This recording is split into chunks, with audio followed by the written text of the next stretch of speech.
ஒரு அப்பா தன்னுடைய மகனுக்கு உபதேசம் பண்ணார். இதை பாருப்பா, நல்ல வார்த்தைகளை கேட்கணும், எப்போதுமே மகன் அப்பா பேச்சை கேட்கறது நல்லது அப்படின்னாராம். நீ ஏதாவது ஒரு தப்பு பண்ணால் என் தலையில் ஒரு முடி நரைச்சி வெள்ளையாக போடும்பா, நீ செய்கிற ஒவ்வொரு தப்புக்கும் என் தலையில் ஒவ்வொரு முடி வெள்ளையாயிடும் அப்படின்னாராம். பையன் யோசித்தான், அப்பா இப்போ தான் எனக்கு புரியுது, தாத்தாவோட தலைமுடி பூராவும் வெள்ளையாக இருக்கிறதுக்கு என்ன காரணம்ங்கிறது எனக்கு இப்போ தான் புரியுது அப்படின்னானா. ஒரு ஊரில் ஒரு ராஜா இருந்தார். அவர் ஒரு பூனை வளர்த்தார். ரொம்ப செல்லமாக அவர் அந்த பூனையை வளர்த்தார். அவர் என்ன பண்ணுவார் தெரியுமா? இரவு நேரத்தில் அந்த பூனையோட தலையில் ஒரு விளக்கை வச்சுருவார். அந்த பூனை ரொம்ப ஜாக்கிரதையாக அந்த விளக்கு கீழே விழுந்துடாமல் பார்த்துக்கும். தலையை ஆட்டாமல் ரொம்ப நிதானமாக ராஜா பின்னாடி நடந்து போய்கிட்டே இருக்கும். அந்த விளக்கு வெளிச்சத்தில் எல்லா வேலைகளையும் செஞ்சுருவார். கையில் ஒரு விளக்கை தனியாக எடுத்துகிட்டு போக வேண்டிய அவசியமே இல்லை. விளக்கை தூக்கிட்டு போகிற வேலையை அந்த பூனை பார்த்துக்கும். அதனால் ராஜாவுக்கு அந்த பூனை மேலே ரொம்ப பிரியம். மந்திரிகளையெல்லாம் கூப்பிட்டு அவங்கக்கிட்ட சொல்லுவார், பார்த்தீங்களா இந்த பூனை எவ்வளவு விசுவாசமாக நடக்குது, என் பேரில் எவ்வளவு மரியாதை பார்த்தீங்களா அதுக்கு அப்படிம்பார். இதை கேட்டுவிட்டு அங்கேருந்த அமைச்சர்களில் ஒருத்தர் சொன்னார், மன்னா நீங்கள் சொல்கிறது சரிதான், இருந்தாலும் இந்த பூனையோட விசுவாசத்தை நாம் கொஞ்சம் சோதித்து பார்க்க வேண்டியிருக்கு அப்படின்னாராம். சரி, உங்கள் ஆசையை ஏன் கெடுக்கணும், நல்லா சோதித்து பாருங்கள் அப்படின்னு சொல்லிவிட்டார் ராஜா. உடனே அந்த அமைச்சர் என்ன பண்ணார் தெரியுமா? எங்கேயோ புறப்பட்டு போனார். ஒரு 5-6 எலிகளை பிடிச்சிக்கிட்டு வந்தார். அரண்மனையில் ராஜா ஏதோ வேலை பார்த்துக்கிட்டு இருக்கிறாரு. பக்கத்தில் அந்த பூனை ரொம்ப பணிவாக நின்றுக்கிட்டு இருக்குது. அது தலையில் விளக்கு எரிஞ்சிக்கிட்டு இருக்கு. அமைச்சர் தான் பிடிச்சிக்கிட்டு வந்த எலிகளை அந்த பூனை பார்வையில் படுறது மாதிரி எதிரில் விட்டார். அந்த எலிகள்லாம் அங்கேயும் இங்கேயும் ஓட ஆரம்பிச்சிது. அதை பார்த்தது பூனை, அவ்வளவுதான். தலையில் இருக்கிற விளக்கை பற்றியும் கவலைப்படலை, ராஜாவை பற்றியும் கவலைப்படலை. ஒரே பாய்ச்சலாக பாஞ்சு எலிகளை துரத்த ஆரம்பிச்சுட்டுது. தலையில் இருந்த விளக்கு எங்கேயோ போய் விழுந்தது, அணைஞ்சு போச்சு. இருட்டில் ராஜா தடுமாற ஆரம்பிச்சுட்டார். இந்த சமயத்தில் அந்த அமைச்சர் மறுபடியும் விளக்கை ஏற்றினார். வெளிச்சம் வந்தது. அதுக்கப்புறம் அந்த அமைச்சர் பேசினார், அரசே, பூனையோட விசுவாசத்தை பார்த்தீங்களா? எலி அது கண்ணில் படுற வரைக்கும் தான் விசுவாசமாக இருந்தது. அது மாதிரி எலியை பார்த்ததும் எல்லாத்தையும் விட்டுட்டு அதை துரத்த ஆரம்பிச்சுட்டு பார்த்தீங்களா? தான் அந்த பூனையை பற்றி நினச்சது தப்புங்கிறது அதுக்கப்புறம் தான் அந்த ராஜாவுக்கு புரிஞ்சுதான். சரி, இப்போ எதுக்கு இந்த கதையெல்லாம் அப்படிங்கிறீங்களா? இந்த பூனை மாதிரி தான் நம்ம மனசும். மனசை எவ்வளவு தான் பயிற்சி கொடுத்து பக்குவமாக வச்சுருந்தாலும் பார்க்குறதுக்கு பரமசாது மாதிரி தான் இருக்கும். பார்க்க வேண்டியதை பார்த்துட்டுதுன்னா பாஞ்சிரும். இந்த பூனை மாதிரி புலன் இன்ப பொருள்கள் கிட்டாத வரைக்கும் மனம் அடங்கி இருக்கிறது மாதிரி தான் தெரியும். கொஞ்சம் வாய்ப்பு கிடைச்சாலும் அது குதிக்க ஆரம்பிச்சிடும், தப்பு பண்ண ஆரம்பிச்சிடும். பெரிய பெரிய முனிவர்கள் வாழ்க்கையில் நடந்த வீழ்ச்சி இதை தான் நிரூபிக்குது. புலன்களின் ஆற்றல் அதிகம், அதனால் மனக்கட்டுப்பாடு பயிற்சிகளில் ரொம்ப எச்சரிக்கையாக இருக்கணுங்கிறார் சுவாமி சிவானந்தர். மது பழக்கத்தையே விட்டுவிட்டேன்னு உறுதியாக இருப்பான். கடை கண்ணில் பட்டுவிட்டுதுன்னா கால் அவனை கேட்காமலே இழுத்துக்கிட்டு உள்ளே போயிடும். இதுதான் மனசுங்கிறது. அதுதான் அந்த ராஜா வளர்த்த பூனை. நம்மால் ஒருத்தன் அந்த ராஜா பூனை தலையில் விளக்க வச்சது மாதிரி இவன் தன்னுடைய தலையிலேயே ஒரு விளக்கை ஏற்றி வச்சுக்கிட்டு என்னத்தையோ தேட ஆரம்பித்தான். தேடிக்கிட்டு இருக்கிறான். தலையை ஆட்டாமல் நிதானமாக நடந்து ரொம்ப நேரமாக தேடிகிட்டு இருக்கிறான். அந்த சமயம் அங்கே வந்த ஒருத்தர், என்னத்தை தேடுறீங்கன்னு கேட்டார். அதுதான் மறந்து போச்சு அப்படின்னு இழுத்தான். சரி, கொஞ்சம் இப்படி உட்காருங்க, ஞாபகம் வந்ததும் தேட ஆரம்பிக்கலாம் அப்படின்னார் அவர்.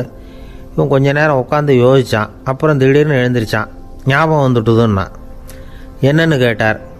எங்கள் வீட்டில் இருந்த விளக்கை எங்கே வச்சேன்னு தெரியல, அதை தான் தேடிக்கிட்டு இருக்கிறேன், ஏற்றி வைக்கலாம்னு பார்க்குறேன் அப்படின்னா. ஒரு ராஜா இருந்தார். நாடு பூராவும் நிறைய மரங்களை நட்டு வளர்க்கணுங்கிறது அவரோட ஆசை. தானே அதுக்கு முன்மாதிரியாக இருக்கணும்னு நினச்சார். அரண்மனையை சுற்றி மரங்களை நட்டு வளர்த்தார்.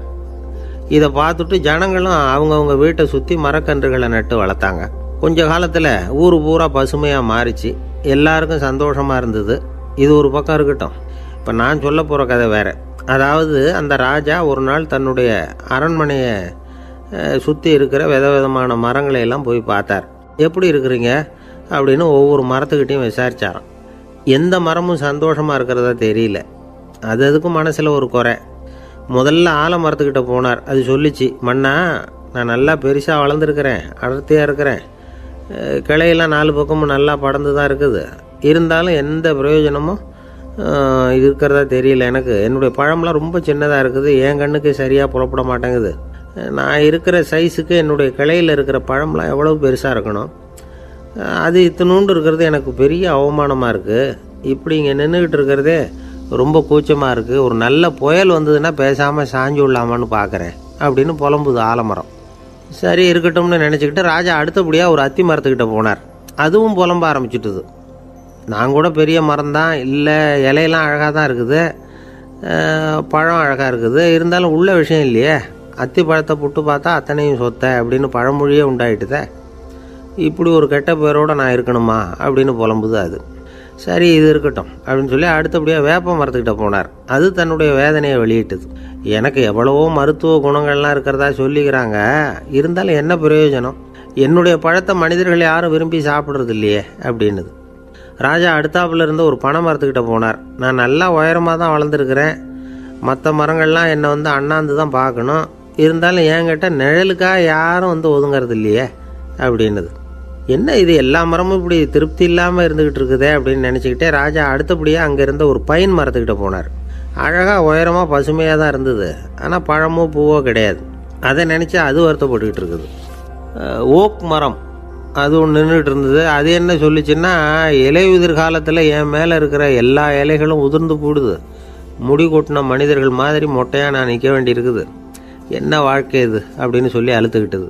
சரி புளிய மரம் என்ன சொல்லுது பார்ப்போம்னு அதுக்கிட்ட போனால், என்னுடைய நிழலில் யாருமே தங்க மாட்டாங்க, உடம்புக்கு சூடுன்னு ஒதுங்கி போயிடுவாங்க, அடிமரத்தை பார்த்திங்கன்னா பட்டையெல்லாம் உறிஞ்சி பார்க்குறதுக்கே கேவலமாக இருப்பேன் அப்படின்னுது அது. முருங்கை மரம் என்ன சொல்லிச்சு தெரியுமா, என்னுடைய இலை காயெல்லாம் சாப்பிட்றவங்களுக்கு சத்து கொடுக்கறது வாசம்தான், ஆனால் என் உடம்புல சத்தே கிடையாது, கொஞ்சம் வேகமாக காற்று அடிச்சதுன்னா முறிஞ்சி விழுந்துடுறேன், என்ன வாழ்க்கை இது அப்படின்னு சொல்லி அது வருத்தப்பட்டது. ராஜா யோசனை பண்ணார், என்ன இது மரங்கள் பூமியின் வரங்கள்னு சொல்கிறோம், மழை பெய்யறதுக்கு அதுதான் காரணம், பூமி செழிப்பாக இருக்கிறதுக்கும் அதுதான் காரணம், வீடு கட்டுறதுக்கு மரம், நாற்காலி செய்ய உபயோகப்படுத்துறதுக்கும் அதுதான் உபயோகப்படுது, மனுஷனுக்கு வேண்டிய ஆகாரங்களையும் கொடுக்குது, இப்படிலாம் இருந்தும் எல்லா மரமும் நிம்மதி இல்லாமல் இருந்துக்கிட்டு இருக்குதே அப்படின்னு நினச்சார். அப்போது அங்கே இருந்த ஒரு மகிழ மரம் அவர் கண்ணில் பட்டுது. அந்த மரம் மட்டும் கொஞ்சம் நிம்மதியாக மகிழ்ச்சியாக இருக்கிறது மாதிரி தெரிஞ்சுது. உடனே ராஜா அதுக்கிட்ட போனார். உனக்கு மனசில் எதுவும் குறை இல்லையான்னு கேட்டார். இல்லை நான் சந்தோஷமாக தான் இருக்கேன்னு அந்த மகிழ மரம்.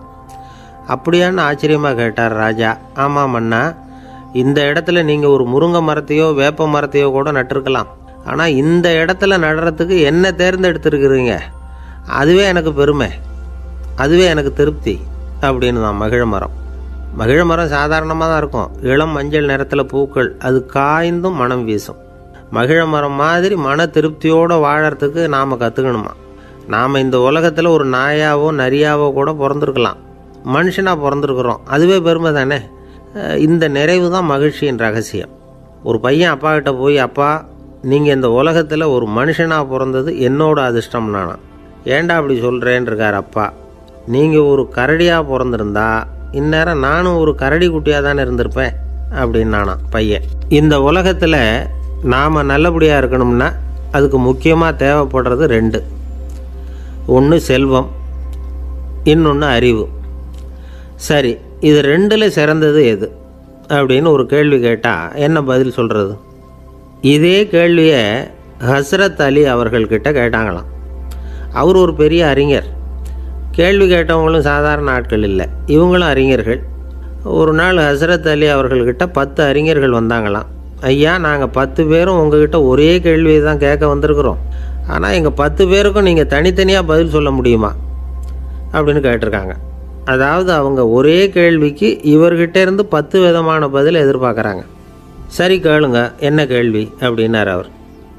அப்போ தான் அவங்க கேட்டாங்களாம், செல்வம் அறிவு இது ரெண்டில் சிறந்தது எது, இதுதான் கேள்வி. ஹஸ்ரத் அலி என்ன பண்ணார் தெரியுமா, அவங்கள ஒவ்வொருத்தராக கூப்பிட்டார், ஒவ்வொரு விதமான பதிலை சொல்லி அனுப்புனார். முதல்ல ஒருத்தரை கூப்பிட்டார், சொன்னார் அறிவுங்கிறது தீர்க்கதரிசிகள் ஞானிகள் மகான்கள் இவங்களோட பரம்பரை சொத்து, ஆனால் செல்வம்ங்கிறது கொடுங்கோலரின் ஆயுதம், அதனால் அறிவு தான் சிறந்தது அப்படின்னார். ரெண்டாவது ஆளை கூப்பிட்டார், உங்ககிட்ட செல்வம் இருந்தால் நீங்கள் தான் அதை காப்பாற்றணும், ஆனால் அறிவு உங்களை எப்பவும் காப்பாற்றும், ஆகவே அறிவு தான் சிறந்தது அப்படின்னார். மூணாவது ஆளை கூப்பிட்டார், செல்வந்தனுக்கு எப்போதும் விரோதிகள் அதிகம், ஆனால் அறிஞனுக்கு நண்பர்கள் அதிகம், அதனால் அறிவு தான் சிறந்ததுன்னார். அடுத்தவரை கூப்பிட்டார், செல்வம் அடுத்தவங்களுக்கு கொடுக்க கொடுக்க குறையும். ஆனால் கல்விங்கிறது அதிகரிச்சுக்கிட்டே வரும், கொடுக்கறதுனால குறையாது. அதனால் அறிவு தான் சிறந்ததுன்றார். இன்னொருத்தரை கூப்பிட்டார். அறிவுள்ளவன் எப்பவும் அதை அடுத்தவங்களுக்கு வாரி வழங்கிக்கிட்டே இருப்பான். அதனால் அவங்ககிட்ட தாராளத்தன்மை இருக்கும்.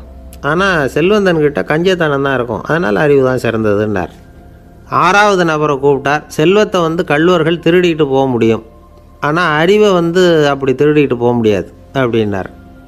7வது நபரை கூப்பிட்டார். செல்வம் கால ஓட்டத்தில் அழிஞ்சிரும், ஆனால் அறிவை கால ஓட்டம் ஒன்றும் பண்ண முடியாது, ஆகவே அறிவே சிறந்ததுன்னார்.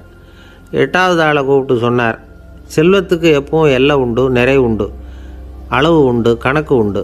ஆனால் அறிவுக்கு அப்படிப்பட்ட எல்லை எதுவும் கிடையாது, அதனால் அதுதான் சிறந்ததுன்னார். அடுத்தவனை கூப்பிட்டார். செல்வம் உள்ளத்தில் உள்ள ஒளியை போக்கிவிடும், இருட்டை உண்டாக்கிவிடும், விரிந்த மனப்பான்மையை குறுகலாக்கிவிடும். ஆனால் அறிவு அப்படி இல்லை, இருண்ட உள்ளத்தில் ஒளியை பாய்ச்சி அதை விசாலப்படுத்துது, அதுதான் சிறந்ததுன்னார். கடைசியாக 10வது நபரை கூப்பிட்டார். செல்வம் மனசில் செருக்கை உண்டாக்குது, ஆணவத்தை ஏற்படுத்துது. அதனால் நானே கடவுள்னு நினைக்கிற அளவுக்கு மனுஷனை தாழ்த்தி விடுது. ஆனால் அறிவு பணிவையும் பண்பாட்டையும் வளர்க்குது, அதனால் அறிவு தான் சிறந்ததுன்னார். ஆக இப்படி 10 பேருக்கும் 10 விதமாக பதில் சொன்னது மூலமாக ஹஸ்ரத் அலி அவர்கள் அறிவு தான் செல்வத்தை விட சிறந்தது அப்படிங்கிறதுக்கு 10 காரணங்களை சுட்டி காட்டியிருக்கார். அந்த அறிஞர் 10 பேர் கேட்ட ஒரே கேள்விக்கு 10 பதில் சொன்னார். நமக்கு வேண்டிய ஒருத்தர் 10 பேர் கேட்ட கேள்விக்கு ஒரே பதில் சொல்லி சமாளித்தார். கேள்வி என்ன தெரியுமா? என்கிட்ட வாங்கின கடனை எப்போயா திருப்பி கொடுக்க போகிற? இதுதான் அந்த 10 பேரும் கேட்ட ஒரே கேள்வி. இந்த மாதம் 26ஆம் தேதி தந்துடுறேன் அப்படிங்கிற ஒரே பதில் சொல்லி அவ்வளவு பேரையும் இவர் அனுப்பி வச்சுட்டாராம். எல்லாரும் போனதுக்கப்புறம் இவரை தனியாக கூப்பிட்டு கேட்டிருக்கிறாங்க. அது என்ன சார் கணக்கு, 26ஆம் தேதி அன்னைக்கு என்ன அதிசயம் நடக்க போகுது அப்படின்னு கேட்டிருக்காங்க. அதிசயம் அன்னைக்கு இல்லை, அதுக்கு நாளே நடக்க போகுதுன்னாராம். விவரமாக சொல்லுங்கன்னு இருக்காங்க. வேறு ஒன்றும் இல்லைங்க, 26ஆம் தேதி தானே எல்லாரையும் வர சொல்லியிருக்கிறேன், அதுக்கு நாளே நான் புறப்பட்டு தலைமறைவாயிட போகிறேன் அப்படின்னாராம் ரொம்ப பெருமையாக. துருக்மேனியாவில் அஷ்காபாத் அப்படின்னு ஒரு நகரத்தில் ஒரு புவியியல் விஞ்ஞானி இருந்தார். அவர் ஒரு நாய்க்குட்டி வளர்த்தார். ஒரு நாள் முன்னிரவு நேரம் ஒரு மேஜைக்கு முன்னாடி உட்காந்து அந்த விஞ்ஞானி ஏதோ கணக்கு போட்டுக்கிட்டு இருக்கிறார். அவருக்கு ஒரு சின்ன பெண் குழந்தை, அது தொட்டிலில் தூங்கிட்டு இருக்குது. அந்த நாய்க்குட்டியும் ஒரு மூலையில் படுத்து அது பாட்டுக்கு தூங்கிட்டு இருந்தது. ஒரே அமைதி. அந்த நேரத்தில் திடீர்னு அந்த நாய்க்குட்டி துள்ளி எழுந்திரிச்சிது. நேராக குழந்தைகிட்ட ஓடிச்சு. அந்த குழந்தைய அது போட்டிருந்த ட்ரெஸ்ஸோடு சேர்த்து கவ்வி தூக்குச்சு. தூக்கிக்கிட்டு வாசல் பக்கம் ஓடிச்சு. நாய்க்குட்டி குழந்தைய கவ்வி தூக்க முடியுமாங்கிற சந்தேகம் உங்களுக்கு இல்லையா? நீங்கள் நம்ம ஊர் நாய்க்குட்டியவே பார்த்து பழக்கப்பட்டிருக்கீங்க, அதனால் நம்புறதுக்கு சிரமமாக இருக்கும். அந்த ஊர்லெலாம் அது ரொம்ப ஸ்ட்ராங்காக இருக்கும், ஒரு ஏதோ கண்ணுக்குட்டி மாதிரி இருக்கும். விஞ்ஞானி அதை பார்த்துட்டார். உடனே அந்த நாய்க்கு வெறி பிடிச்சிட்டுதுன்னு முடிவு பண்ணிவிட்டு தன்னோட கை துப்பாக்கியை எடுத்துக்கிட்டு ஓடி வந்தார். அவர் வெளியில் நாய்க்குட்டி எங்கே அப்படின்னு பார்த்து தேடுறார். அந்த நேரத்தில் அந்த வீடு இடிஞ்சு விழுது. காரணம் பூமி அதிர்ச்சி. இப்படி பூமி அதிர்ச்சி உண்டாக போகுதுங்கிறது அந்த நாய்க்குட்டிக்கு முன்னாடியே தெரிஞ்சு போச்சு. அதுதான் குழந்தைய தூக்கிட்டு வெளியில் ஓடி வந்திருக்குது. அது மூலமாக அந்த குடும்பத்தையே காப்பாற்றிருக்குது அந்த நாய்க்குட்டி. இந்த சம்பவம் நடக்கிறதுக்கு 3 நாளைக்கு முன்னாடியே சில பிராணிகளுக்கு இப்படி நடக்க போகுதுங்கிறது தெரிஞ்சிருக்குதான். ஆமாம், அந்த நகரத்தில் 3 நாளைக்கு முன்னாடியே பாம்பு, பல்லி இதெல்லாம் அது தங்கியிருந்த வலையை விட்டு வெளியில் ஓடி வந்துட்டுது. அதே மாதிரி அங்கே இருந்த புறாவெல்லாம் பறந்து போயிடுச்சான். இதே மாதிரி யுகோஸ்லோவியாவில் கூட ஒரு நகரம், அங்கே ஒரு நாள் ராத்திரி ஒரு மிருக காட்சி சாலையில் திடீர்னு ஒரு பெரிய கலவரம், கூச்சல், குழப்பம். அங்கே இருந்த கழுதை, புலி, யானை, பறவை எல்லாம் கண்ணாபின்னான்னு கத்த ஆரம்பிச்சுட்டுது. நேர் யானை அதுக்குன்னு போடப்பட்டிருந்த தடுப்பையே தாண்டி குதித்து வெளியில் வந்துட்டு தான். மறுநாள் தான் எல்லாருக்கும் விஷயம் புரிஞ்சுது. அடுத்த நாள் காலையில் அங்கே பூமி அதிர்ச்சி உண்டாயிட்டுது. இப்போ பாருங்கள், அதாவது மனுஷனை போய் தீர்க்கதரிசி அது இதுன்னு சொல்லிகிட்டு இருக்கிறோம். இவனை விட அது பரவாயில்லைன்னு தோணுது. அதாவது மிருகங்கள் ஒன்று நடக்க போகுதுங்கிறத முன்னாடியே புரிஞ்சுக்குதே. சரி, இதெல்லாம் எப்படி அது முன்கூட்டி புரிஞ்சுக்குது? அதுதான் படைப்பு ரகசியம். அதை கண்டுபிடிக்கிறதுக்கு தான் மனுஷன் ஆராய்ச்சி பண்ணிகிட்டு இருக்கிறான். விஞ்ஞானிகளோட ஆராய்ச்சியெல்லாம் ஒரு பக்கம் இருக்கட்டும், வீட்டுக்குள்ளேயே சில ஆராய்ச்சி பண்ணி பாருங்களேன். இப்போ சில யோசனை சொல்லி அதை சோதனை பண்ணி பாருங்க அப்படின்னு ஒருத்தர் சொன்னாராம். அதாவது இப்போ மழை வருமா வராதா அப்படின்னு தெரிஞ்சுக்கணுமா, உடனே ஒரு பூனைக்குட்டி பின்னாடியே மெதுவாக போய் அது என்ன செய்யுதுன்னு கவனித்து பார்க்கணும். பூனைக்குட்டி தன்னோட பாதத்தினால சுகத்தில் அப்படி கீறிக்கிட்டு இருக்கும். அப்படி கீறினா கண்டிப்பாக மழை வரும். சில சமயம் பூனை குட்டி அப்படியே மல்லாந்து படுத்துக்கிட்டு பாதத்தை உயர தூக்கும், அப்படியும் இப்படியும் புரளும். இப்படி செஞ்சதுன்னா அன்னைக்கும் மழை இருக்காது. அதனால் முன்னாடி இருந்தது மழை வர்றதுக்கு அறிகுறி, இது மழை இல்லைங்கிறதுக்கு அறிகுறி. பறவைகள் பிராணிகள் இதுகளோட நடவடிக்கைகளை பார்த்துட்டு அதையெல்லாம் அடிப்படையாக வச்சு தான் காலநிலையை கண்டுபிடிக்கிற கருவிகளை கண்டுபிடிச்சிருக்கிறாங்க. வாத்து இருக்குல்ல, சில சமயம் தன்னோட அழகை தன்னோட இறகுகளில் அப்படியே புதைச்சிக்கும். அப்படி செஞ்சால் குளிர்காலம் வரப்போகுதுன்னு அர்த்தம். பருவநிலை குளிராக மாறப்போகுதுங்கிறதுக்கு இதுதான் அறிகுறி. சிட்டுக்குருவி இருக்குதுல்ல, அதெல்லாம் புழுதியில் உழுந்து புரளும், சிறகுகளை படபடன்னு அடிச்சுக்கும். அப்படி செஞ்சால் மழை வரப்போகுதுன்னு அர்த்தம். ஒன்று மட்டும் நாம் நல்லா தெரிஞ்சுக்கணும், இயற்கையின் சீற்றம்னு சொல்கிறோம் இல்லையா, இயற்கை ஏன் நம்ம மேலே கோவப்படுது? இயற்கையை நாம் அனுசரித்து போகிறதில்ல, அதனால் கோவப்படுது. காடுகளை அழிக்கப்படாது, விலங்குகளை கொல்லக்கூடாது, இயற்கை ஏற்படுத்தி வச்சுருக்கிற சமநிலையை கெடுக்கக்கூடாது. அதை புரிஞ்சுக்கிட்டு வாழ்ந்தோம்னா பூமியும் நடுங்காது, நாமளும் நடுங்க வேண்டிய அவசியம் இருக்காது. ஒருத்தர் இருந்தார், சாராய கடைக்கு போனாராம், நிறைய சாப்பிட்டார். அப்புறம் சொன்னார், இது ரொம்ப அற்புதமான சரக்கு போல் இருக்குது, உள்ளே போன உடனே இந்த பூமியே நடுங்கிறது மாதிரி இருக்குது எனக்கு அப்படின்னாராம். இதுக்கு கடைக்காரர் சொல்லியிருக்கார், நீங்கள் சாப்பிட்டது வெறும் பச்சை தண்ணி தாங்க, இப்போ ஏற்பட்டிருக்கிறது நிஜம் பூமி அதிர்ச்சி அப்படின்னாராம். ஒரு ஊரில் ஒரு ராஜா இருந்தார். அந்த ராஜாவுக்கு ஒரு மந்திரி. ராஜா ரொம்ப நியாயமானவர், நேர்மையானவர், கண்டிப்பானவர்.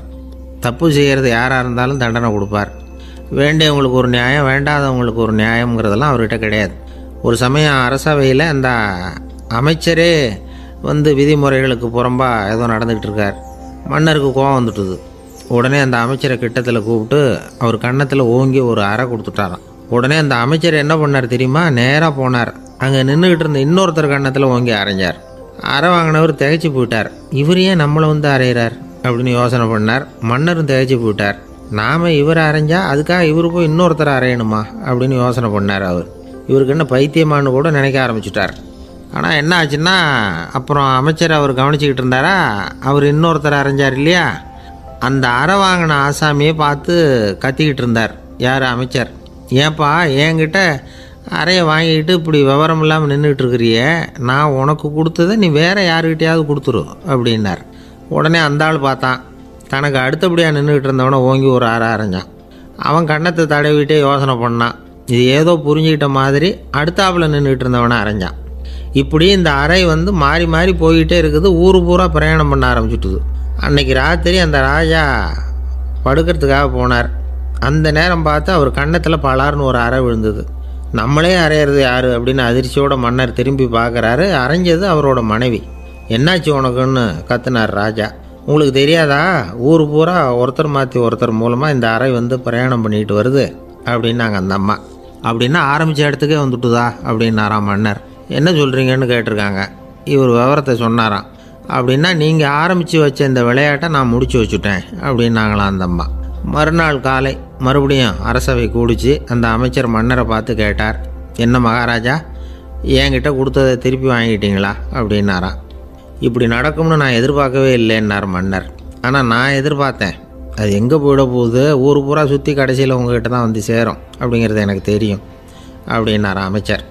இந்த கதை வேடிக்கையாக இருந்தால் கூட இதில் உள்ள கருத்து முக்கியமானது. இந்த உலகத்தில் பல கருத்துக்கள் இப்படி தான் மாறி மாறி சுற்றி வந்துக்கிட்டே இருக்குது. நம்மால் ஒருத்தன் தன்னுடைய நண்பன் ஒருத்தனை கடத்தெருவில் பார்த்தான். உடனே ஓடி போய் பலார்னு ஒரு அறை கொடுத்தானா. அவன் கன்னத்தை தடவிட்டு ஏன்டா என்னை அரைஞ்சேன்னு கேட்டிருக்கான். நீ ஏன்டா என்னை முட்டாள்னு என் மனைவிட்ட போய் சொன்னேன் அப்படின்ட்டுருக்கான் அவன். உன்னை ஒரு முட்டாள்னு சொன்னதுக்காகவா நீ என்னை அரைஞ்சே அப்படின்னு கேட்டிருக்கான் இவன். டேய், நான் அதுக்காக அறையலப்பா, அது ஒரு பெரிய ரகசியம். நான் முட்டாளுங்கிறது அந்த ரகசியத்தை நீ ஏன் எங்கள் வீட்டில் போய் சொன்னேன், அதுக்காக தான் அரைஞ்சேன் அப்படின்னு நான் அவன். பக்தின்னு சொல்கிறோம் இல்லையா, அது 3 வகைப்படும் அப்படிங்கிறார் ஒரு பெரியவர். அது என்ன 3 வகைன்னா, தெய்வ பக்தி, அடியார்கள் பக்தி, குரு பக்தி. அடியார் பக்தியை விட தெய்வ பக்தியை விட குரு பக்தி தான் ரொம்பவும் சிறந்ததுங்கிறார் அவர். தெய்வத்துக்கிட்ட செஞ்ச பாவம் குருநாதர்கிட்ட தீர்ந்துருமா, குருநாதர்கிட்ட செஞ்ச பாவம் தெய்வத்துக்கிட்ட போனாலும் தீராதான். இப்படி பெரியவங்கள்லாம் சொல்லி வச்சுருக்கிறாங்க. ஒரு காடு, அங்கே அயோத தௌமியர் அப்படின்னு ஒரு தபோதனர். அவர் பல மாணவர்களை ஒன்றா சேர்த்து ஒரு குருகுலம் நடத்திக்கிட்டு இருக்கிறார். பல தரப்பட்டவங்க பல திறப்பட்டவங்க மாணவர்கள் அதில் சேர்ந்து படிச்சுக்கிட்டு இருக்கிறாங்க. பாஞ்சால ராஜகுமாரன் ஒருத்தனும் அந்த குருகுலத்தில் சேர்ந்து படிச்சுக்கிட்டு இருக்கிறான். அவன் பேர் ஆருணி. பெரிய இடத்து புள்ள, இருந்தாலும் படுப்பில் ரொம்ப கெட்டிக்காரனாக இருந்தான். அவன் தான் அங்கே முதல் மாணவன். ஒரு நாள் குருநாதர் அந்த அரசகுமாரனை கூப்பிட்டார். நம்ம குருகுலத்துக்கு சொந்தமான வயலில் தண்ணீர் பெருகி வெள்ளம் வந்து பயிரை வந்து அழிக்குதான். அதனால் நீ போய் மடையை அடைச்சிட்டு வந்துடும் அப்படின்னார். அந்த அரசகுமாரன் உடனே புறப்பட்டான்.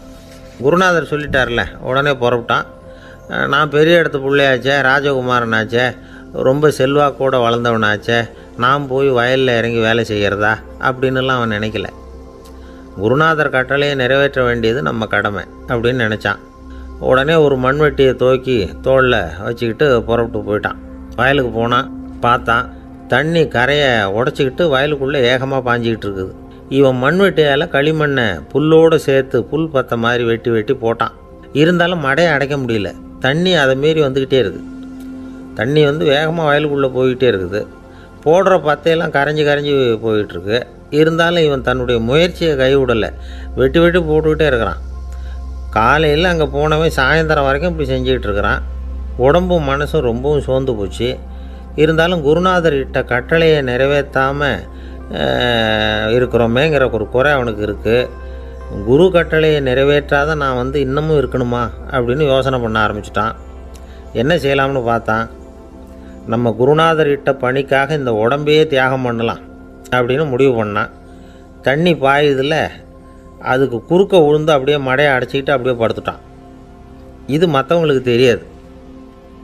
அன்னைக்கு ராத்திரி ஒரு விளக்கு முன்னாடி உட்காந்து குருநாதர் பிள்ளைங்களுக்கு பாடம் சொல்லி கொடுத்துக்கிட்டு இருக்கிறார். முதல் வரிசையில் இருக்கக்கூடிய ராஜகுமாரனை காணலை. நம்ம ஆருணி எங்கே போனா அப்படின்னு சொல்லி மற்ற மாணவர்களை விசாரித்தார். இப்போ அவங்க சொன்னாங்க, சுவாமி அவன் காலையில் வயலுக்கு வந்து மடையை அடைக்கிறதுக்காக போனான், நீங்கள் தான் போக சொன்னீங்க, இன்னும் திரும்பி வரல அப்படின்னு அவர் பையன். குருநாதர் உடனே ஒரு தீவெட்டி எடுத்துக்கிட்டு மாணவர்களை அழைச்சிக்கிட்டு வயலுக்கு போனார். அங்கே போய் பார்த்தா ஆளை காணும். ஆருணி ஆருணின்னு சொல்லி சத்தம் போட்டு கூப்பிட்டு பார்க்குறார். நான் இங்கே இருக்கேன் குருநாதா அப்படின்னு காலுக்கு அடியிலேருந்து ஒரு சத்தம் வருது. குனிஞ்சு பார்த்தா அவன் மடையில் படுத்துருக்கிறான். என்னப்பா இதுன்னார். காலையிலேருந்து இந்த மடையை அடைச்சி பார்த்தேன் சுவாமி, முடியல, அதனால் இப்படி குறுக்க படுத்துட்டேன்.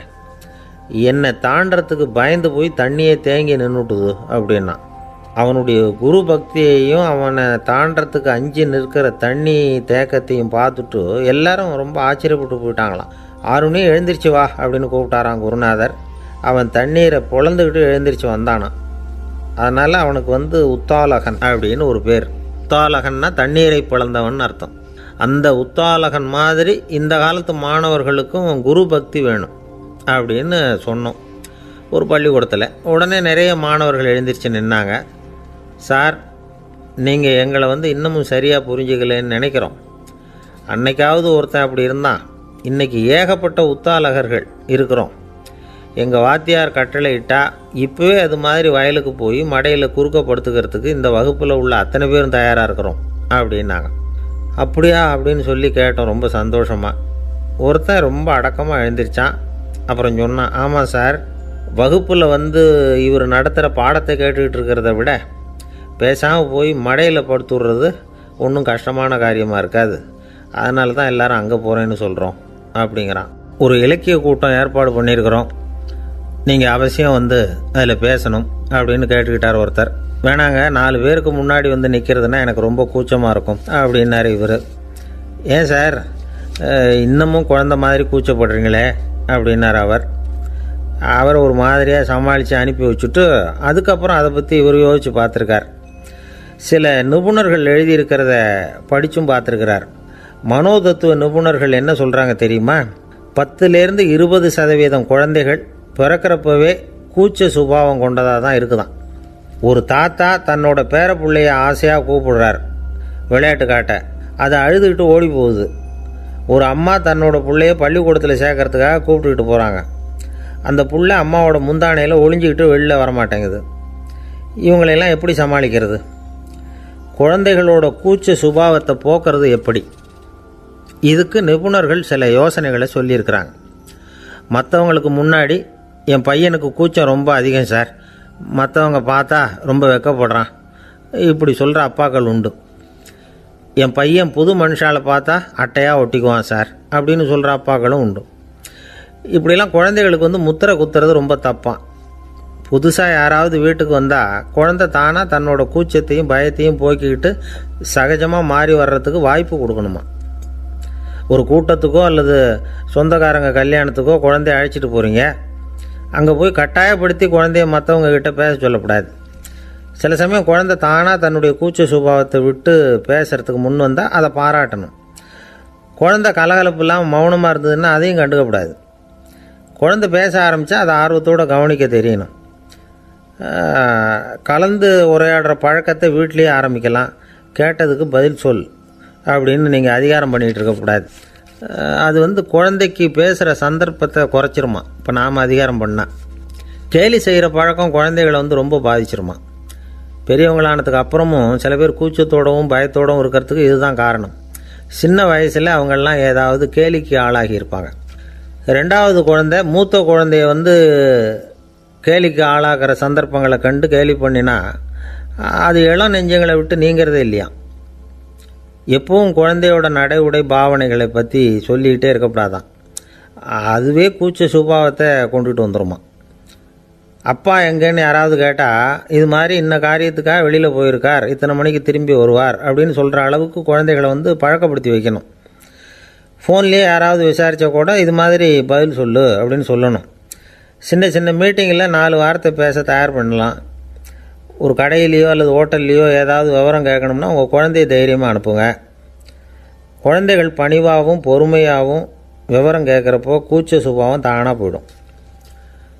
சின்ன வயசுலேயே இப்படிலாம் பழக்கப்படுத்தினா தான் வருங்காலத்தில் தைரியமாக இந்த சமுதாயத்தில் வாழ முடியும். இல்லைன்னா 60 வயசுலேயும் அடுப்பங்கரையை விட்டு வெளில வர்றதுக்கு கூச்சப்பட்டுக்கிட்டு தான் இருக்க வேண்டியிருக்கும்.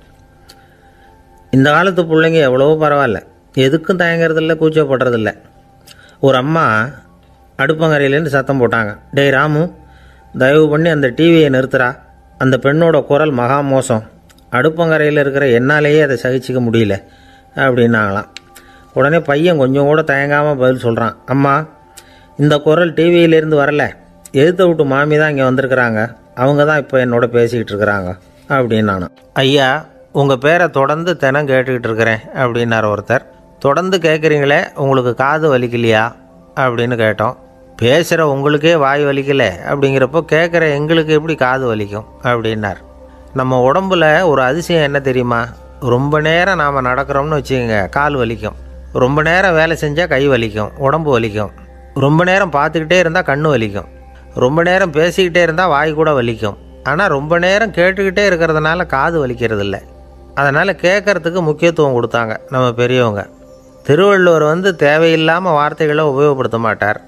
ஒரு திருக்குறள்னு எடுத்துக்கிட்டாவே அதில் மொத்தம் 7 வார்த்தைகள், அவ்வளவுதான். அப்படி 7 வார்த்தைகள் மட்டுமே உள்ள ஒரு திருக்குறளில் வள்ளுவர் ஒரே வார்த்தையை 5 தடவை உபயோகப்படுத்தியிருக்கிறார், திரும்ப திரும்ப பயன்படுத்தியிருக்கிறார். அப்படின்னா அதை எந்த அளவுக்கு வலியுறுத்தி சொல்கிறார் அப்படிங்கிறத நாம் புரிஞ்சுக்கணும். அது என்ன குறள்? செல்வத்துள் செல்வம் செவிச்செல்வம், அச்செல்வம் செல்வத்துள் எல்லாம் தலை. செவிச்செல்வம்ங்கிறது அவ்வளவு முக்கியமானது. கற்றலின் கேட்டல் நன்று. அதிகம் கேட்கணுங்கிறதுக்காகத்தான் எவ்வளவு கேட்டாலும் காது வலிக்கிறதில்ல. குறைச்சலாக பேசணும், அதிகமாக கேட்கணும். இன்னொரு விஷயம் கவனிங்க, நம்ம உடம்பில் கண்ணுக்கு மூடி இருக்குது, எதையாவது நாம் பார்க்க விரும்பலைன்னா உடனே கண்ணை மூடிக்கலாம். நம்ம வாய்க்கு மூடி இருக்குது, பேச விருப்பம் இல்லையா, வாயை மூடிக்கலாம். மூக்குக்கு கூட மூடிக்கிற வசதி இருக்குது, எதையாவது முகர விருப்பம் இல்லையா, மூச்சை அடக்கிக்கலாம். ஆனால் பாருங்கள், காதுக்கு மூடி கிடையாது, அதை கையால் தான் மூட முடியும். யார் என்ன சொன்னாலும் அது நல்லதோ கெட்டதோ காதில் விழுந்துக்கிட்டு தான் இருக்கும். அறிவு தான் நல்ல விஷயங்களை எடுத்துக்கிட்டு கெட்ட விஷயங்களை விட்டுடணும். நல்ல கருத்துக்கள் நம்ம காதில் நிறைய விழுந்துக்கிட்டே இருக்கணும். அதை கேட்டு நாம் நல்லபடியாக வாழணுங்கிறது தான் படைப்பின் விருப்பம். ஆன்மீகவாதிகள் கூட ஒன்று சொல்லுவாங்க, அதாவது ஆன்மீக பாதையில் நீங்கள் முன்னேறணும்னா முதல்ல சிரவணம் செய்யணும்பாங்க. அதாவது பெரியவங்க சொல்கிற நல்ல கருத்துக்களை கேட்கணும் அப்படின்னு அதுக்கு அர்த்தம். அதனால் யார் நல்ல கருத்துக்களை சொன்னாலும் அதை காது கொடுத்து கேளுங்க. இவ்வளவு கருத்துக்களையும் நம்ம நேயர் ஒருத்தர்கிட்ட சொல்லிகிட்டு இருந்தோம். அவரும் சரி சரின்னு தலையாடிக்கிட்டே இருந்தார். அப்புறம் சொன்னார், நீங்கள் சொல்கிறது சரிதான் சார், காதுக்கு மூடி இல்லைங்கிறது ரொம்ப சரி. அதனால தான் உங்கள் தகவல் கூட நாங்கள் விரும்புகிறோமோ இல்லையோ தினம் காதில் விழுந்துக்கிட்டு இருக்குது அப்படின்னார். எங்களுக்கு ரொம்ப பெருமையாக இருந்தது. அப்படியா அப்படின்னோம். ஆனாலும் என்ன மாதிரி சில பேர் நீங்கள் தகவல் சொல்கிற சமயத்தில் காதில் மூடி இல்லையேன்னு சொல்லி கவலைப்படுறதில்ல சார் அப்படின்னார். ஏன்னு கேட்டோம். காதை மூடுறதுக்கு தானே வசதி இல்லை, ரேடியோவை மூடுறதுக்கு வசதி இருக்குதுல்ல, அதனால் டக்குன்னு அதை மூடி வச்சுருவோம் அப்படின்னார்.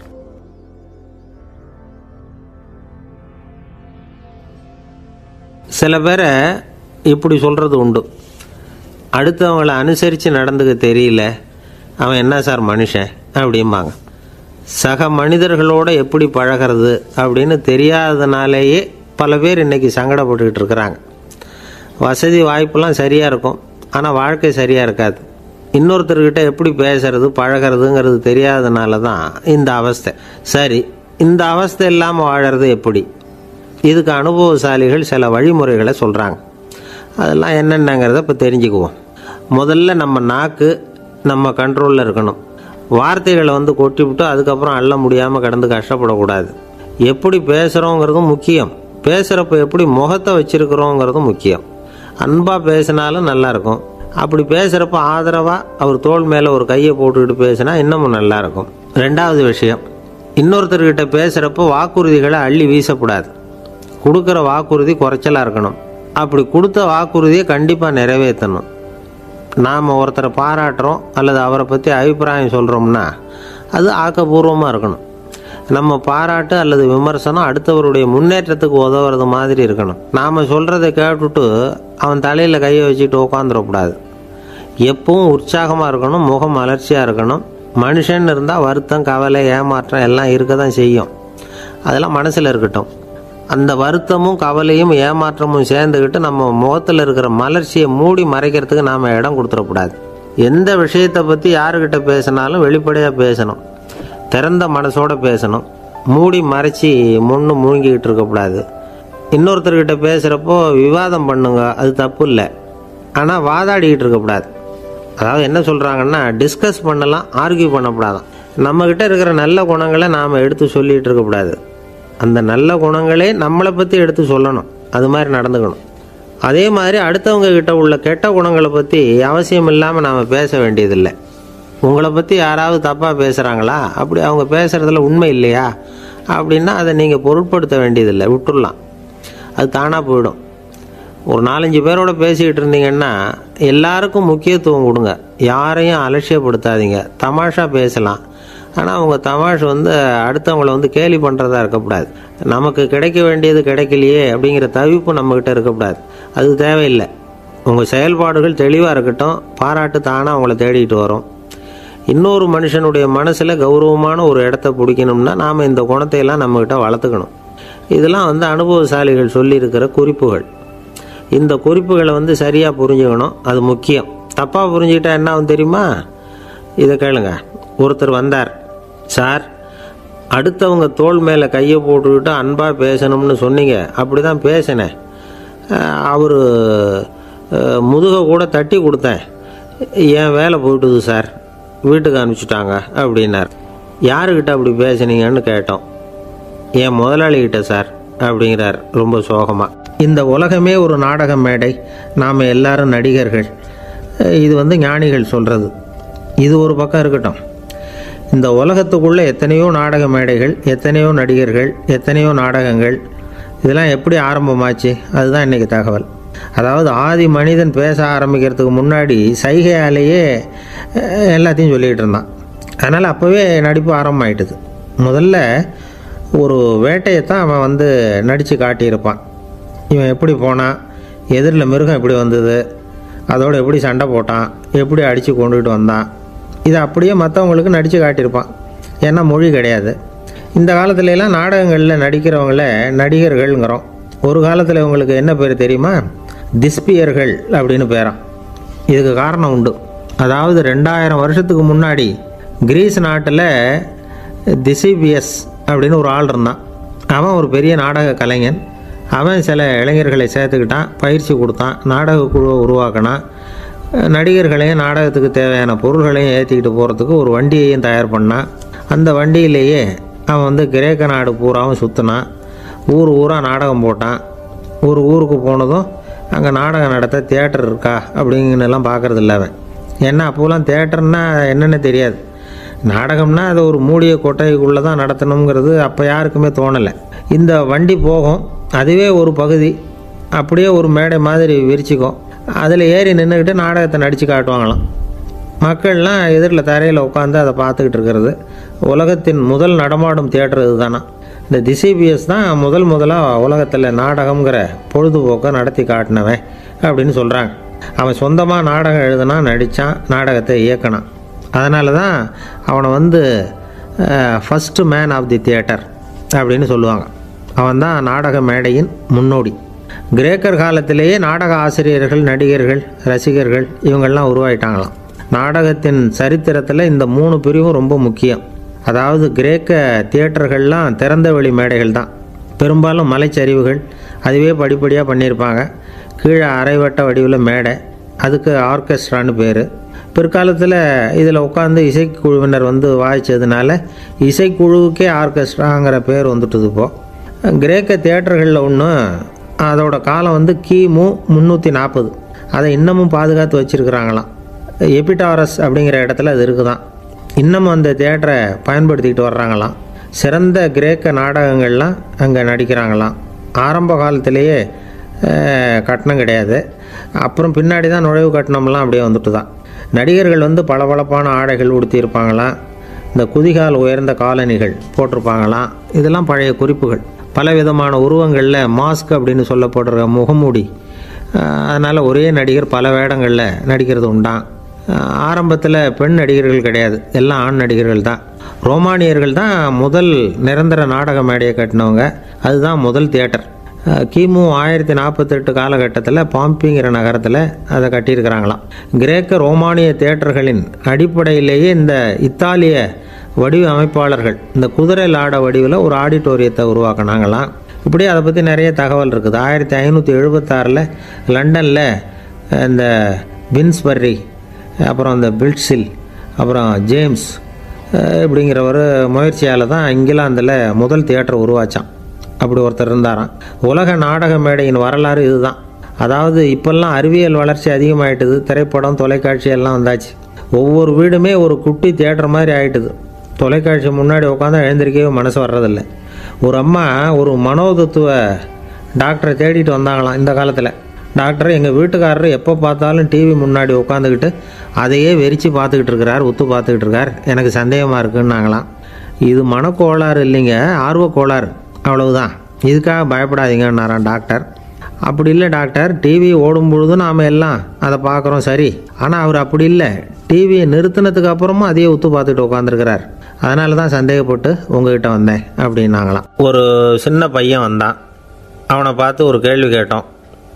ஏன்ப்பா உங்கள் வீட்டில் அம்மா புத்திசாலியா அப்பா புத்திசாலியா அப்படின்னு. அவன் அலட்சியமாக நம்மளை பார்த்து சிரிக்கிறான். என்ன சார் இது, இந்த காலத்தில் இது கூட தெரியாமல் இருக்கிறீங்களே அப்படிங்கிறான். ஒரு சின்ன பையன் நம்மளை பார்த்து இப்படி கேட்டு விட்டானே அப்படின்னு நினைக்கிறப்போ நமக்கு ஒரு மாதிரி ஆகிடும். அதுக்கப்புறம்தான் இந்த தாத்தா பாட்டிலாம் சொல்கிற ஒரு கதை ஞாபகத்துக்கு வந்தது. அது என்ன கதை தெரியுமா? ஒரு ஊரில் ஒரு அம்மாவும் பிள்ளையும் இருந்தாங்களாம். அந்த மகனுக்கு திடீர்னு தேசாந்திரம் போய் வரணும்னு ஆசை வந்துட்டுது. ஊராக போய் சுற்றி பார்க்கணுங்கிற ஆசை. அந்த அம்மாவுக்கு இது பிடிக்கல. மகனை பிரிஞ்சு இருக்கிறதுக்கு அவங்க மனசு இடம் கொடுக்கல. வேணாப்பான்னு சொல்லி பார்த்தாங்க, அவன் கேட்கல. திடீர்னு புறப்படவும் செஞ்சுட்டான். சரி, இனிமேல் அவனை தடுக்க முடியாதுன்னு முடிவு பண்ணிட்டாங்க அந்த அம்மா. இருந்தாலும் புத்திசாலித்தனமாக ஒரு யோசனை பண்ணாங்க. மகனை கிட்டத்தில் கூப்பிட்டாங்க. அவங்ககிட்ட சொன்னாங்க, இதை பாருப்பா, நீ தேசாந்திரம் போகிறதுன்னு தீர்மானம் பண்ணிவிட்ட, அதை நான் தடுக்கலை, போயிட்டு வந்துடும். ஆனால் போகிறதுக்கு முன்னாடி எனக்கு ஒரு வாக்குறுதி கொடுத்துட்டு போ அப்படின்னாங்க. போகிறப்போ ராத்திரியாக இருந்தாலும் பகலாக இருந்தாலும் சரி, புளிய மரத்து நிழலில் தான் தங்கணும்.